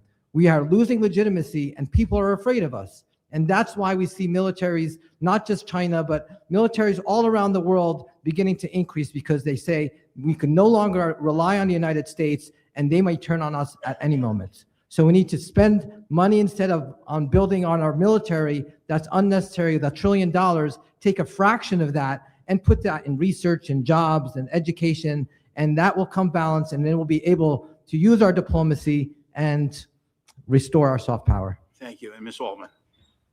So this is yet another example where we have to regulate corporations. We have corporations who are inventing chips and technologies here in America, and then they're selling that technology to places in China. We have the Trump administration, which has just opened up mining in the boundary waters on the Canadian border, just the US side of the Canadian border. So we have Chinese companies that are going to be mining the minerals that are on American soil that a company is now selling to China. That is a complete ridiculous decision by the Trump administration and a complete capitulation to large, powerful, multinational corporations, and Congress can stop that. Okay, Ms. Altman, you're going to be next on the next round. You might as well stay there. Our next question comes from Samaya Smith, a student at Rider University.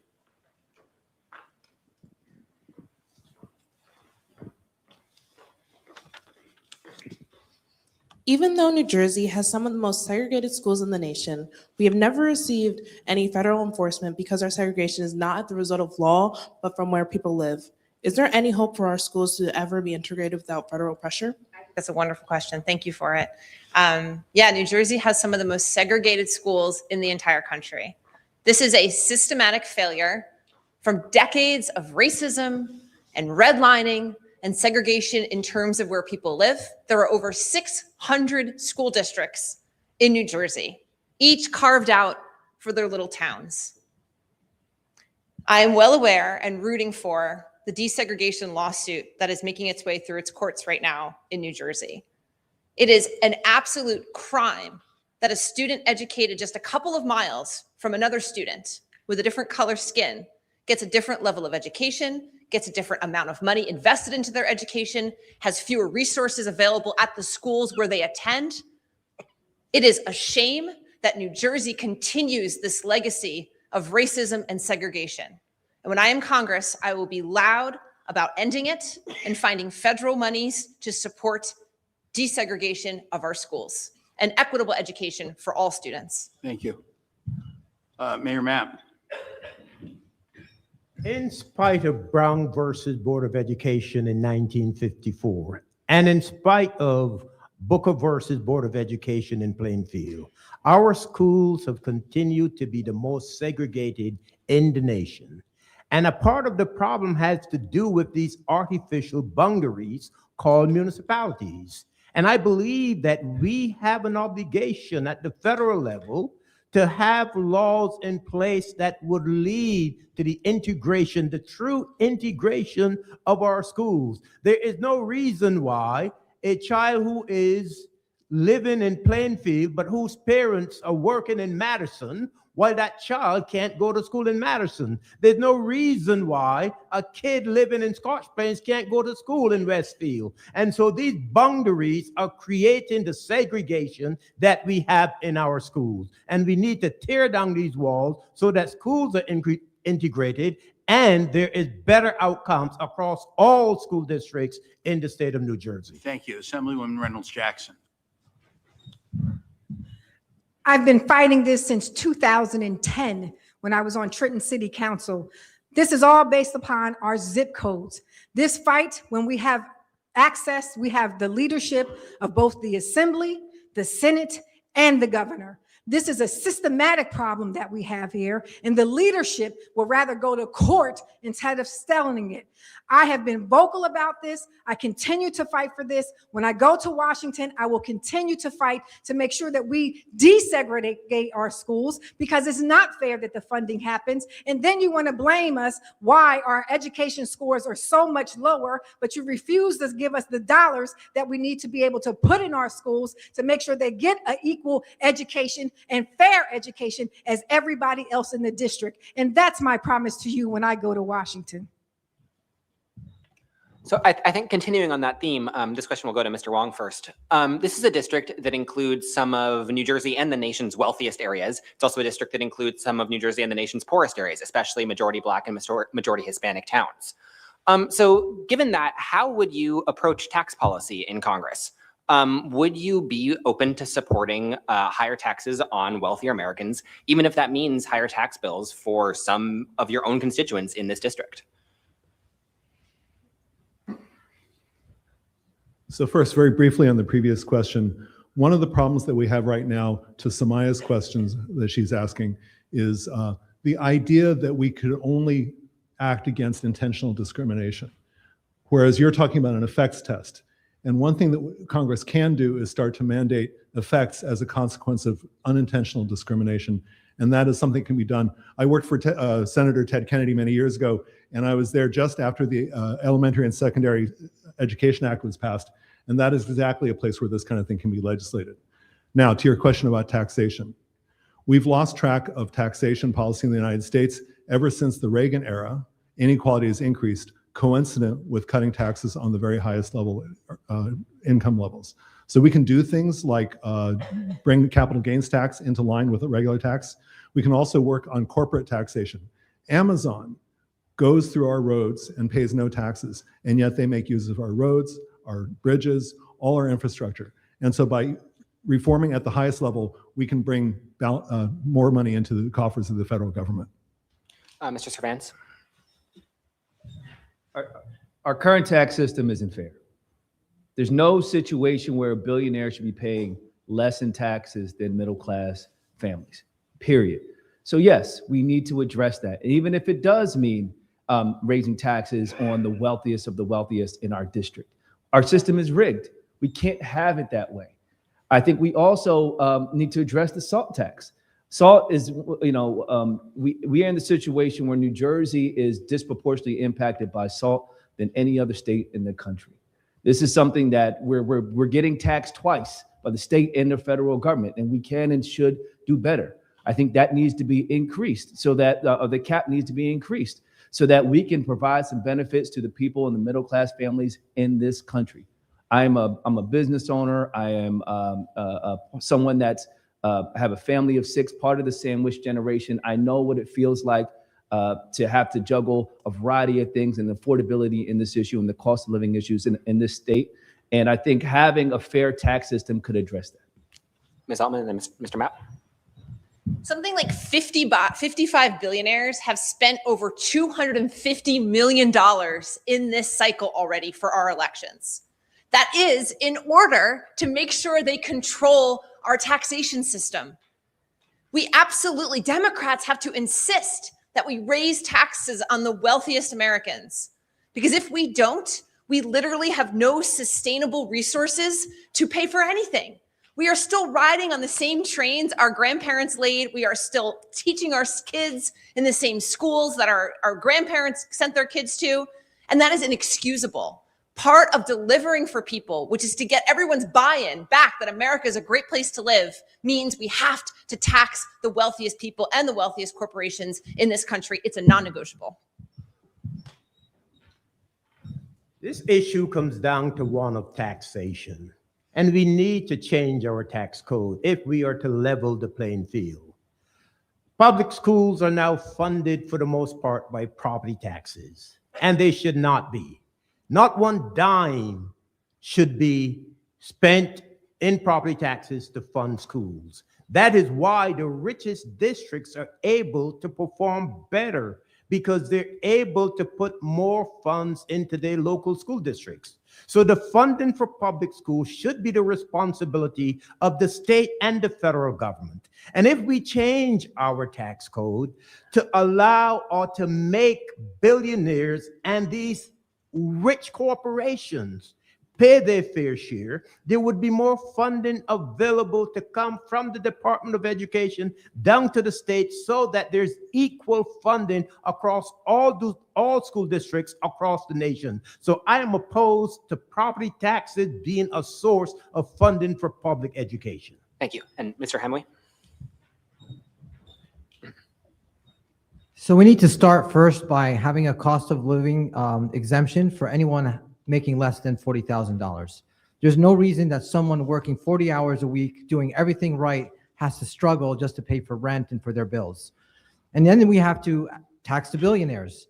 There should be a wealth tax that's not just based on income. They are able to afford it. They can contribute to society and still live very comfortable. And that's how we start to bring balance and close that gap that we have in our society. Mr. Reynolds Jackson and then Mr. Vangenker, and then we'll move on. So I believe in taxing the ultra wealthy. We have a housing crisis right now. I would also propose that we stop banks, the hedge funds and banks, from buying up local property, which escalates our price. We need to be able to redirect those dollars into building new homes. And I'm not just talking about affordable housing. I'm talking about housing that Jay can buy so that he can get out of his parents' house. Less than $500,000. We want to make sure. I drove by the other day and it was $500,000 for a starter home. That's ridiculous. We need to be able to say these dollars should go directly to the National Housing Trust Fund that can come back down to New Jersey, and we be able to have those affordable housing and actual housing affordability options for people that want to do it. And that's what I'll do when I go to Congress. Mr. Vangenker, that was a grievous personal attack. So of course I will let you respond.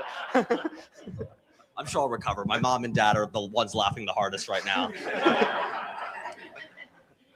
Right now, here in New Jersey, the SALT tax and a lot of our federal taxation system ensures that here in New Jersey, we are subsidizing the lives of millionaires and billionaires in red states that refuse to tax their wealthy. So I agree we've got to tax the billionaires. I'm sure everyone on the stage would say that. But we have to get creative about how to do it so that people don't just try to move their wealth abroad. We need a national minimum state tax enacted by Congress so that red states can't cheat off the federal government, cheat off blue states like New Jersey. They need to tax their wealthy too. We also need an international agreement for a minimum corporate tax. We tried to establish this under the Biden administration, and then Trump took it and tore it apart, and now we have a race to the bottom.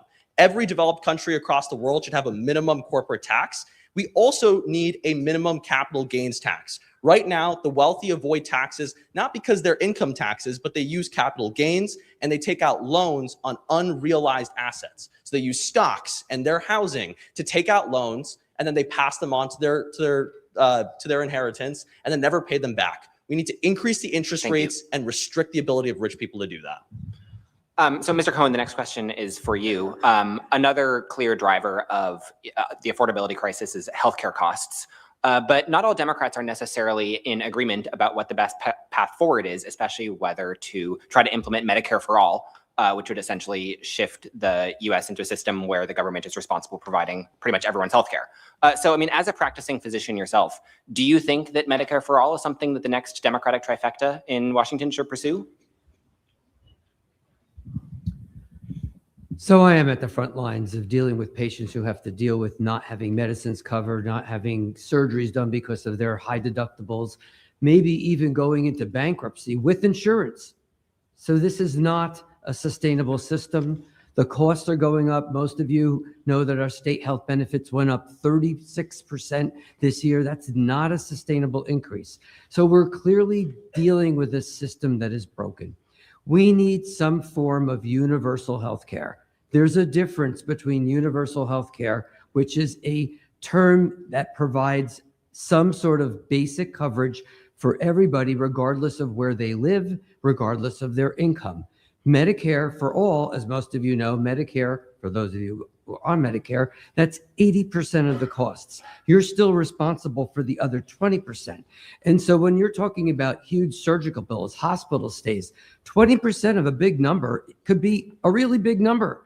So we need a form of universal health care. We need to sit down and figure out how to do that fairly, but necessarily being Medicare for all, that's something I think we need to talk about. Ms. Robinson and then Mr. Hemingway. So the previous question, I start off with that was asked directly to me. Sue me, I'm human. I only answered in part when it came to wars, but I also want to talk about the investments we made in education when we have homegrown talent right here in order to have a pathway for people to have livable wages, a roof over their head, access to health care, and the like. And we've done those investments in Somerset County successfully. Now on to this question. Yes, I support universal health care for all, but there is no cookie cutting way in making sure that we get there. It comes with Fair Labor Standard Act in making sure that where this Congress has gone AWOL in the past 17 years in making sure that the minimum wage is heightened. When you have a healthy person, a healthy employee, you have a healthy work environment, a healthier community, they can support themselves and be sustainable over the years. So yes, I would support universal health care for all health centers in our most vulnerable communities with a public option.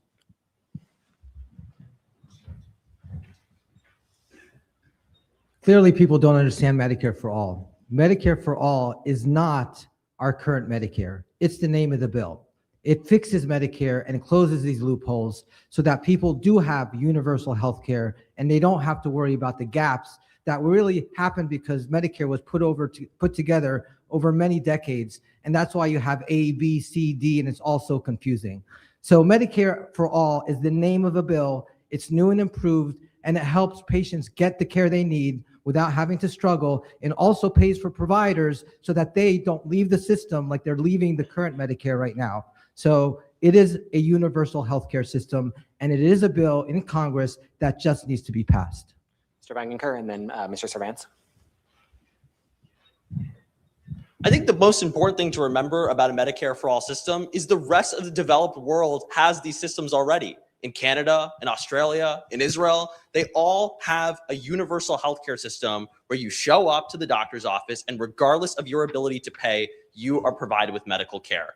I'm tired of being told this is something we have to figure out. It's going to be really complicated. I don't know if this is going to be possible because every time this country goes to war, no one asks those questions. Every time it's time to bail out Wall Street, no one asks those questions. When it comes to serving working people and making sure our tax dollars are spent on providing the most basic needs in the wealthiest country in the world, we cannot be asking these bad faith questions. It is time to make sure that the hardworking resources of New Jersey taxpayers go to making sure that everyone can live their fullest life and their fullest potential. Our campaign has knocked on over 20,000 doors in this district. And one of the stories that I heard was a gentleman that he had too many strokes within a span of a month. First, he went to the emergency room. The second time, it happened that night, and he was too nervous because he's like, I don't know how much it's going to cost for that first emergency room visit. So I'm going to wait till the morning and go to urgent care. We shouldn't be in this place as a country. We're too wealthy of a country not to have access, for everyone to have access to universal health care. We shouldn't be in a place where people are one emergency room visit away from going bankrupt. We need to do better. We need to have universal health care. As your congressman, I would fight for that. I would fight for a healthier, more affordable community. Ms. Altman and then Mr. Mapp, and then we're going to move on. So I played professional basketball overseas, and I had the good fortune of breaking my nose in England. And when I was there, I went to the doctor, and I had no idea what to expect because, of course, as a young American, I thought, uh-oh, this is socialized medicine, and I was afraid. But you know what? To Jay's point, everybody else has figured this out.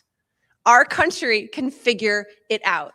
I went to the doctor. They saw me within 10 minutes.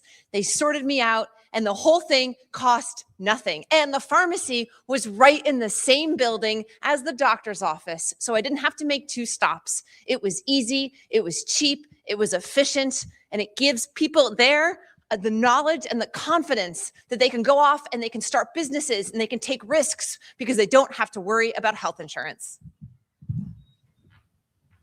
This is a problem that comes down to who has the money. And those with the money, they have the biggest voice. And this problem can be solved if we look through the lenses of humanity and if we don't allow the big corporations to control our healthcare system. And if we in Congress, we can, just this past year, we refused to extend the Affordable Care Act subsidies. And had that been done, the millions of Americans that have fallen off and who no longer have health care, they would be able to provide for themselves and their families. And so universal health care is something that has been solved a long time ago. We just are not willing to put it into practice. Bernie Sanders has been calling and talking about this forever. And this is done in Europe. It is done in Canada.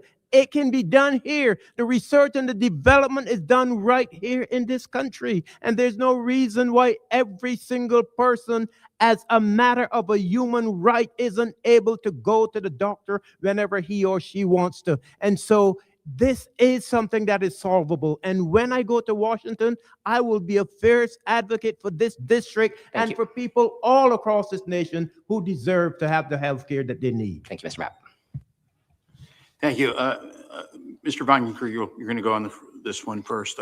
As Congress debates surveillance laws, what limits would you place on surveillance programs to protect civil liberties?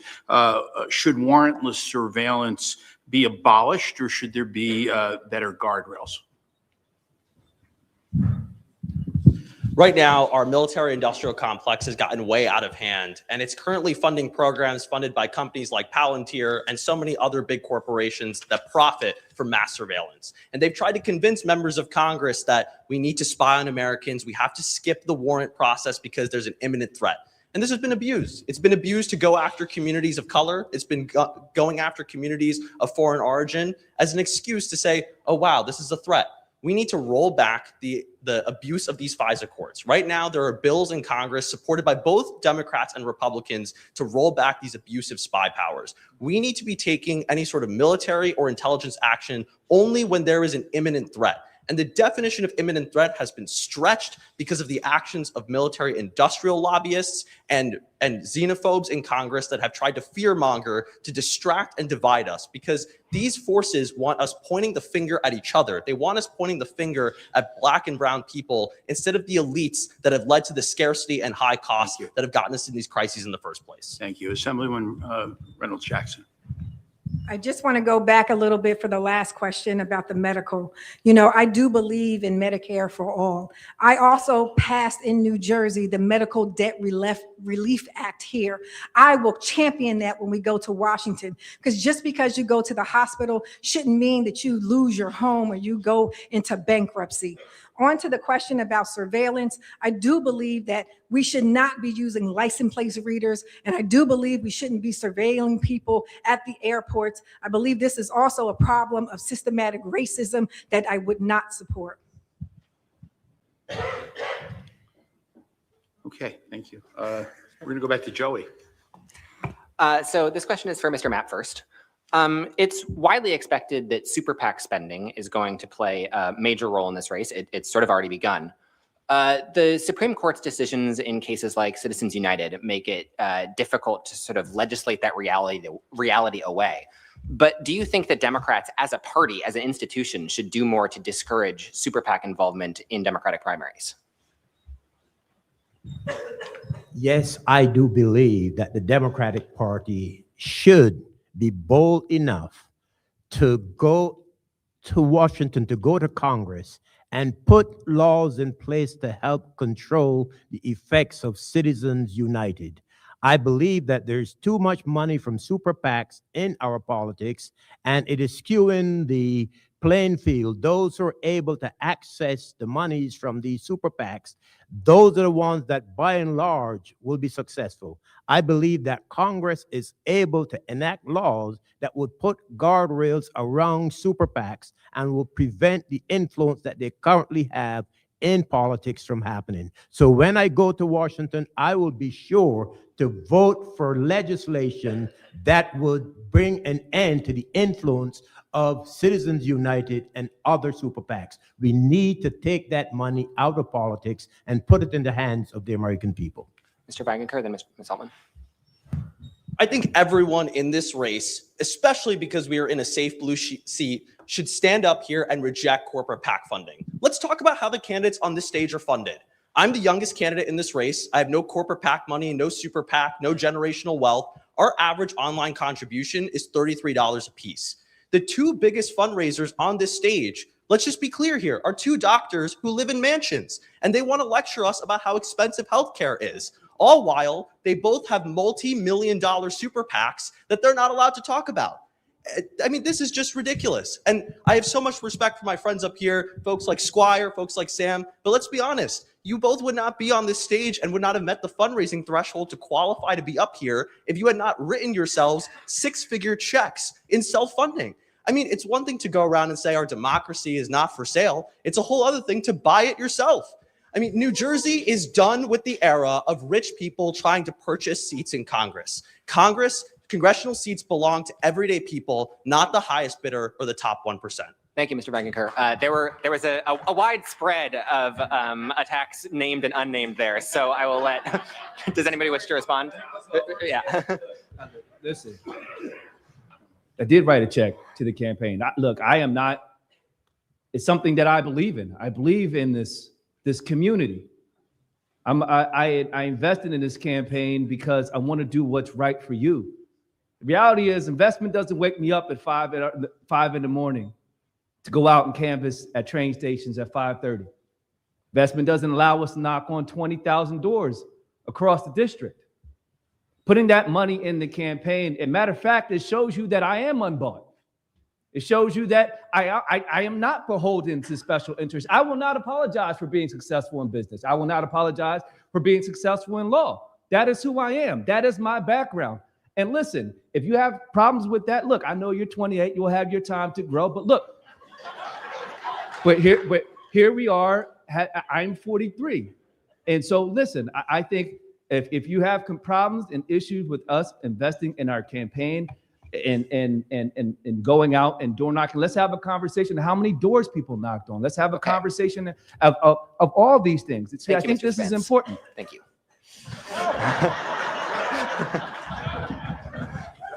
Okay, let's go someplace with this.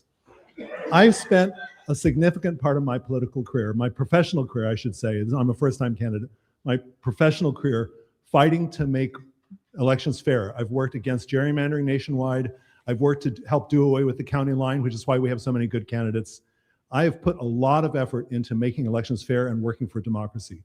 Now, it is true that we have a fundamental basic problem with money in politics. And this needs long-term basic solutions. We need to start thinking about harnessing Congress's power to do that. That can be with public financing. That little $3 checkbox in your tax form goes to presidential campaigns, and they turn down the money. So guess what? That might be available for campaigns, including Jay's. It would also be possible to, in fact, think really far ahead, like smaller House districts, so we can focus on meeting voters instead of talking with donors. And all of these things are going to require a Supreme Court that's going to let these reforms stand. And so this takes a comprehensive approach, and we need to look further than this primary election. Ms. Altman and Ms. Robinson. So I have been fighting for democracy reforms my entire time in New Jersey. When I was the state director of New Jersey Working Families, we were the lead litigant on that county line lawsuit for years. And that was born off the backs of women organizers after the Trump's first election who organized to get the word out about what the county line even was, because 10 years ago, nobody knew. So this is an issue that's near and dear to my heart. Having been a candidate before, I have never taken a dime of corporate PAC money, and I never will, because I've seen its insidious effects on our democracy in Washington and even here in New Jersey. I have called for investigations in New Jersey. I have stood up to powerful corporate donors here in New Jersey. And so you can be sure that when I get to Washington, I will do it with relish, because that is actually why I am in this fight. I will not, I have not, and I've been an elected official for 11 years, never taken corporate money. My campaign is powered by the people because my donations came for the people that believed in me. Not the fact that not only that I believe in myself, but the monies that have come to my campaign for people that believe in me as a leader. My integrity has never come into question. I have never taken corporate PAC money. And again, I will never do so. We have people who are being controlled by the monies and the donors that they have, and they legislate based on the people that they're beholden to. I am beholden to the people of the district, whether they voted for me or not, because I am a leader for all people at all times. Mr. Cohen.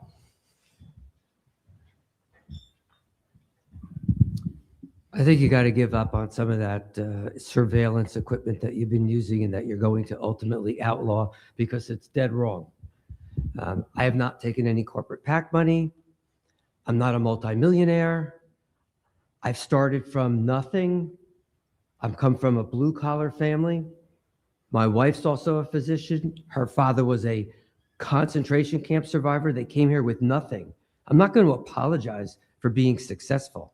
I've put a limited amount of my own money into this campaign, and I have not taken any corporate PAC money.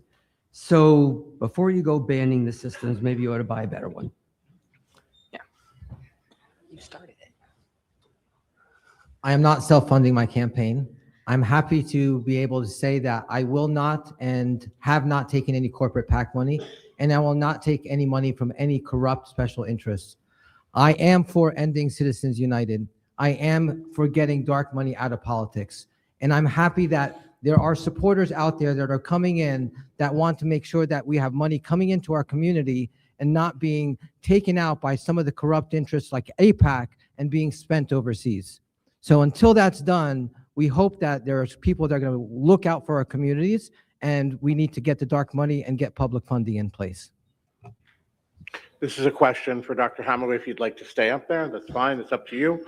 Hassan Piker argued in the New York Times this week that stealing from Whole Foods is a form of political protest against the rich who don't play by the rules. Consider the 12th District Whole Foods on Route 1 and in Bound Brook and tell us, is there room on the left for this thinking? Absolutely not. We have to abide by the laws. Everyone has to, there's no room for crime. We have to be able to make food affordable for people when they need it, but crime is not the way to go about it. And so I disagree with that. Commissioner Robinson? Unequivocally, without a doubt, it is a crime. But let's think about why the person did it. It's not excusable. There's no reason for it that is allowable under the law. However, when you talk about systems that are in place that have allowed people to be oppressed and suppressed, for people who not being able to uplift themselves to provide for their families, what are we really talking about here? The wraparound services that counties provide for healthcare, for quality education, for access to mental health services, dental, vision, and prescription. That's what we've invested in and done for the people of Somerset County. I am leading one of the most diverse counties in the district and most diverse counties in the state of New Jersey. We lead by example, by doing right by the people of our district and by our county. So it's a systemic problem of what else may be happening. We've provided an opportunity for social workers to be embedded in police departments where people don't need to be detained and arrested for other things that may be happening in their life, but providing a support system where they can be successful.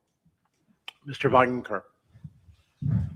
So my parents are in the audience. They immigrated to this country over 30 years ago from India, and that was only possible. The only reason I'm on this stage today is because of the actions of civil rights protesters who fought to fix the 1965 Immigration Nationality Act. And they did that through nonviolent civil disobedience. They did it through boycotts. They did it through forming human chains to make sure that people couldn't enter buildings. They did it so that people, everyday people, could have their human dignity affirmed. And so there are ways to do that, to protest Amazon. We could all cancel our Amazon Prime subscriptions. We could do boycotts of businesses that don't follow human rights or commit racist actions. There are ways to do nonviolent civil disobedience to uphold the civil rights legacy that so many of us have benefited from without committing direct crimes. I think Mayor Mapp, you wanted to speak? Yeah. So crime at any level is wrong. I think the real issue here has to do with the need for wealth to be redistributed. And one of the ways to do that is by reforming our tax code. And Senator Cory Booker, he has a proposed piece of legislation that would raise the standard deduction to $75,000. And if we were to do that, millions of Americans wouldn't have to pay any taxes. That would be money that they would be able to retain in their pockets, and the crisis of affordability would be addressed. And so that act that you made a reference to, that is an indication that we need to change our laws in this country. We need to give more to the poor who need it. And so we need to fix our tax code whereby individuals, the working class people, would be able to keep more money in their pockets. I have the honor of asking the night's final question, and we actually have time for everybody on stage to answer it, if obviously you so choose. So this district has been represented since 2015 by Congresswoman Bonnie Watson-Coleman, first woman of color to ever represent New Jersey in Congress, definitely sort of a progressive stalwart in Congress. I'll start with you, Assemblywoman Reynolds-Jackson. How would you approach, first of all, furthering the Congresswoman's legacy in Congress? And is there anything that a Congresswoman Reynolds-Jackson would specifically approach differently? Any policy issue that you would handle differently than how you think Congresswoman Watson-Coleman has? So let me just say the Congresswoman has just been amazing. She's been a fighter unapologetically. She has been fighting for working class families, and I'll continue to do that. You know, some of the things that she's trying to champion, like earned child tax credits, sick leave. I've done these things already at the state legislature, and this is what I'm going to continue to fight. The thing I think most importantly right now is passing the John Lewis Voting Rights Act of New Jersey. So when I go to Washington, we can do that on the national level. Trump has our democracy under attack. He is trying to rip away our rights. It is up to us in New Jersey to do the right thing. We've passed it in the Assembly. We need to get it through the Senate, and we need the governor to sign it. And I've talked about the ability not just to campaign, but how to govern. And this is my fight. This is my promise to you that we're going to do this when I go to Washington. So my call to action in this room right now is for all of us to fight to pass the John Lewis New Jersey and Voter Empowerment Act now. Mr. Wong? Enacting a new Voting Rights Act is certainly something that Congresswoman Coleman would do. I think that every one of us would do. We need to use that act to protect voting rights, to end gerrymandering, to make sure that people of every race get protected fairly. Your question is about doing what we would do differently or the same from Congresswoman Bonnie Watson-Coleman. First off, she has an excellent congressional staff. I was just thinking about them the other day, and it's really important to make sure that they are listened to because constituent service is such an important part. Now you asked, what would we do differently? Well, let's see. I'm going to go back one from from Congresswoman Coleman and talk about a previous one, Rush Holt, a plasma physicist, a scientist like me. I think that we need to bring facts and evidence, and we have to do it in the face of a more diverse district. Now, I'm just going to say really quickly that this district has gotten more diverse. Harold and Kumar Go to White Castle is kind of a documentary about the rise of Central Jersey. And so we really have to find every way possible to protect everybody's rights in such a diverse district. Sure. Our Congresswoman Bonnie Watson Coleman has served with integrity, tenacity, fearlessness, and showing up for each and every one of us every single time. I have sat at her feet and listened to her wisdom a little bit over 5 years. I didn't just arrive on this scene just to have another title. I actually leaned into a job or a seat that I was willing to put myself on the line to work for the people of this district. By gleaning from her experience and her wisdom, and what better way to honor the memory and legacy of a woman that has been there for each and every one of us every single time, but to glean and learn from someone that's already doing the job. I don't know that I would do anything much differently than what she's doing. She is leaving a legacy, and such as I want to be able to leave a legacy, whether people vote for me or not, that the service and the work that I do outlives me. The Congresswoman is obviously a legend, and she's going to leave some incredibly big shoes to fill.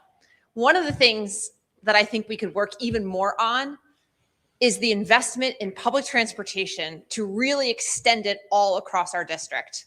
People want walkable communities. We need more housing anyway. We have the opportunity to build an incredible network of public transportation here in New Jersey that's intricately interwoven with new housing. And that's a really exciting thing. I'd love to see public new train stations popping up everywhere, and maybe even name one after the Congresswoman. It would be the least we could do to say thank you for her incredible many decades of public service.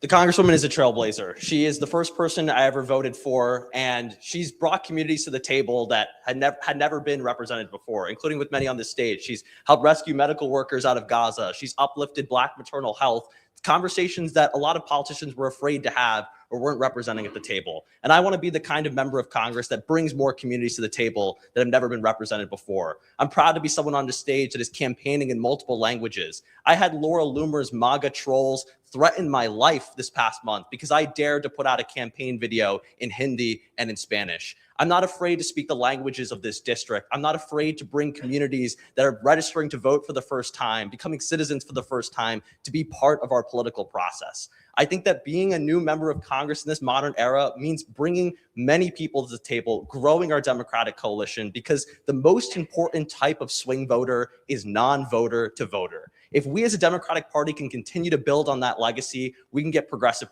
priorities passed all the time. Jeremy?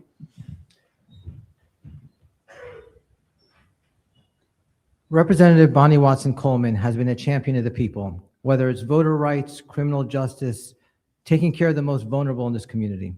She was one of the people that helped me get out of Gaza when I was trapped. And since I've come back, I've been working very closely with her as an advocate. She is someone who's not afraid to speak up, even if it's against her own party, because of her values and what she thinks is right. She's one of the few people on the stage that's called what's happening in Gaza a genocide. And she's one of the few people in the beginning, since day one, was for a ceasefire and for to block the bombs. I'm happy to say that I was her guest at the State of the Union. I'm happy to say that I've shared the stage and had press conferences with her in front of the Capitol. And I will continue to fight for the things that she believes in and for all of you when I get to Congress. Thank you. Yeah, Mr. Matt. Bonnie Watson Coleman has a legacy that we all should make sure that we build on that legacy. What I would do more of, not differently, is to fight for more funding for the Greenbrook Flood Control Commission so that communities in this district along the Greenbrook that currently suffer from flooding would get the relief that they need. But I believe that Bonnie Watson Coleman has been a fierce advocate for social justice, and I would want to do that. She has been an advocate for healthcare equity. I would be an advocate for that. And she had been a fierce advocate for economic opportunity for all people. And that's the way that I would seek to honor her legacy and to build on her legacy, because it is so amazing and we owe her a debt of gratitude.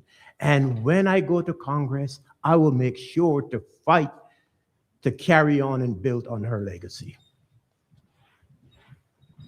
Congresswoman Bonnie Watson Coleman is a stalwart in our community. Her legacy will live on through all of us, regardless of who wins. I've had a chance to work with her office on specific legislation in life science and healthcare. These are the types of things that we need to continue to double down on. I love her work on health equity and the bills that she's proposed in that space. These are moonshot bills that actually have the ability to help address health disparities in our community. These are the types of things that we need to be fighting for and continuing to address. I love the fact that she's always in the community. Let's put legislation aside for a second. How engaged she's in with her staff are in all 32 municipalities. We need to make sure that whoever is elected congressman, hopefully it's me, continues that legacy in making sure that we stay connected to the community in which we represent. And that's what I would do as your congressman.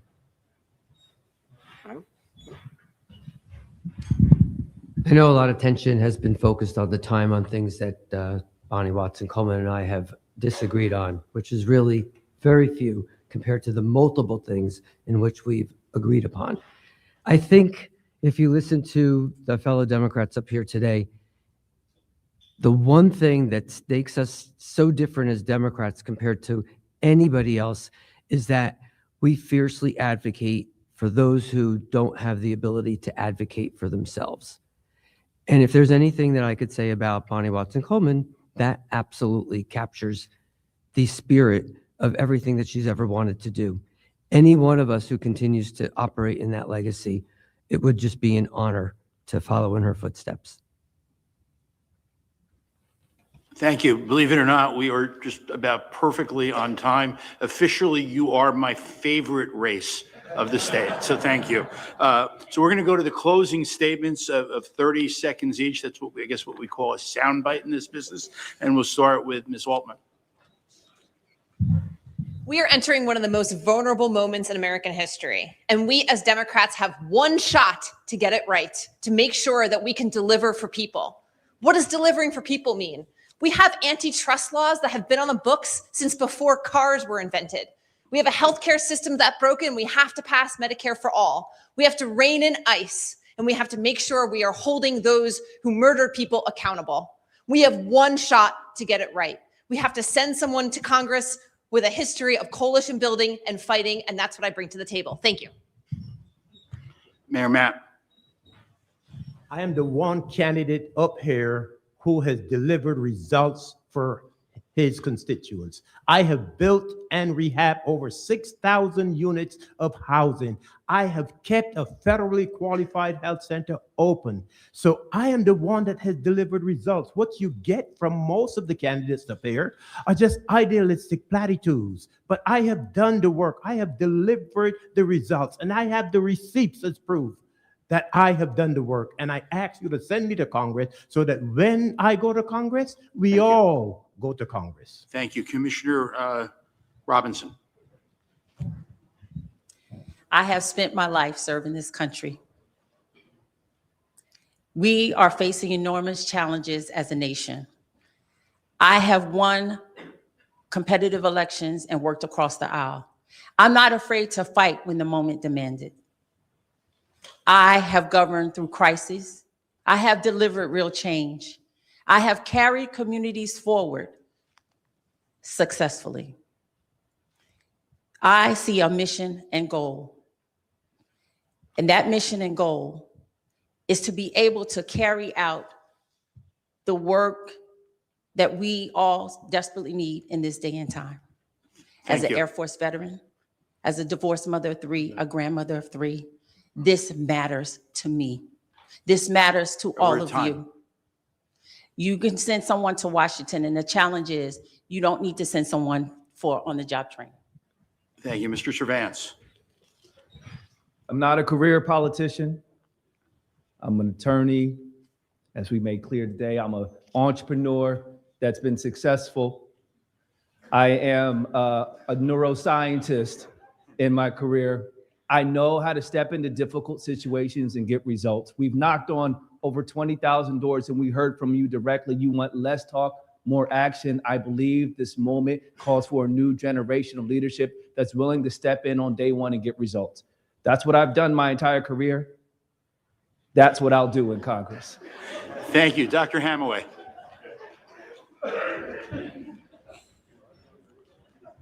I grew up working class in New Jersey. I'm raising my family here. I work here. I know the problems that people face because I see it every day. I've also lived the realities of war. I've cared for the broken bodies of our troops and of people that we've dropped our bombs on. I'm sick and tired of seeing money being pulled out of our communities that desperately need it and being used to fund wars overseas over and over again. I am a proven leader who's made life and death decisions when it really matters. And in Congress, we don't need another politician with experience. We need a proven leader like me who will fight to unrig the economy, to abolish ICE, and to provide health care and not bombs. Thank you. Dr. Wong. My parents fled authoritarian rule in China in 1949, and their raising of me and my siblings made it possible to be what I am today, a scientist who solves problems. Scientists find new solutions to old problems, and this is what I've done when it's been in autism, when it's been in gerrymandering, when it's been voting rights. I've worked over and over to do that. But solving problems requires new thinking, and maybe that's why I've been endorsed by 4 Nobel laureates, by eminent scholars all over the district, by Andrew Yang. I am working to find solutions that are going to work for all of us, and I'm Sam Wong, a scientist to save health, science, and democracy itself. Thank you. Mayor Cohn. Well, I think if there's anything that we've seen tonight, there are a lot of things we need to get done in Congress in this next congressional year. And I've done that my entire life as a mayor, as a doctor, as a Board of Education member. I've taken care of women's health issues. I've taken care of healthcare issues, had to deal with affordability issues for people in my town as a mayor, had to deal with many, many, many issues that requires somebody who is problem solver, which is how we're taught as medicine. And it's the same reason when you go into public service. Thank you. My goal is to make sure we solve problems and make the U.S. a better place for all of us. Thank you. Mr. Vangenker. My name is Jay Vangenker, and I've learned from my time at the White House and the Department of Energy that government is capable of solving big problems if we elect leaders with the courage to get it done. And this is our chance. This is our opportunity to elect a Democrat that doesn't cave to their corporate donors, to reject career politicians that are more interested in seeking a title than serving our community. This is our moment, and we can get it done together. So on June 2nd, I'm asking you to vote for a new generation of leadership here to fight for Central Jersey. Thank you. And Assemblywoman Reynolds-Jackson. First of all, thank you all for being here for 2.5 hours listening to us. I am a public advocate. I got into this work to help the people. I am the only state legislator on this stage that has been fighting against the chaos that Trump is doing. I'm fighting to restore peace to us. I've been at the rallies. I've been to the vigils. I've been on the marches, and I hear people saying, now what? And that's why I'm stepping up. We need a leader that knows how to fight and get things done. I am Verlina Reynolds-Jackson, and I am running for the people to have the power. Restoring the power to the people is exactly what I'm going to do. Thank you so much. Vote for Verlina Reynolds-Jackson. Thank you. And that concludes the New Jersey Globe Rider University debate of the Democratic candidates for Congress in New Jersey's 12th Congressional District. Thank you for all the candidates for participating. I mean, this is what democracy is about, putting yourself forward and answering questions and letting the voters know. Thank you. And just wait 1 second. I just also I want to thank Rider University and President John Loyak for hosting C-SPAN, for airing this important discussion of issues. Our panel, Joey Fox and Micah Rasmussen, and to the many, many Rider students who asked questions and volunteered this evening and helped make this debate possible. Special thanks to the New Jersey Globe's Kevin Sanders and Rider University's Tony Corby for producing tonight's debate. Please join us on Tuesday, May 12th for the Democratic Congressional debate in New Jersey's 7th District. And I remind everybody, vote by mail is underway. Take responsibility for your own ballot. Make sure that it's in. And thank you, everybody, for watching, and thank you, candidates. Thank you.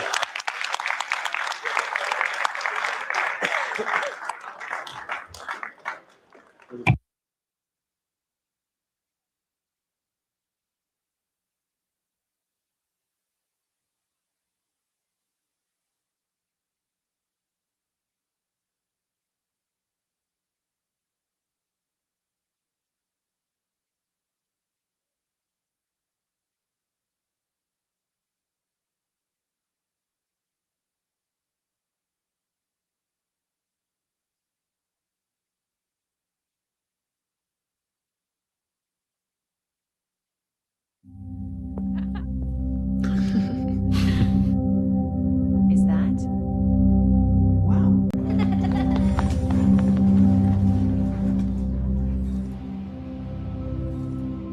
It's gonna be okay.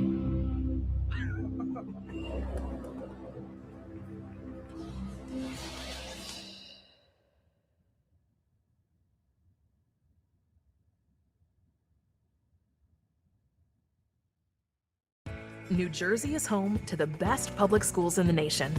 And that didn't happen by accident. It's the result of parents, educators, and communities working together year after year to give our students a world-class education, no matter the challenge. Because parents and educators know that with a shared commitment to our public schools, our children can learn, grow, and thrive. And together, we can keep New Jersey's public schools the best in the nation. Everything is getting more expensive. Rent, groceries, insurance.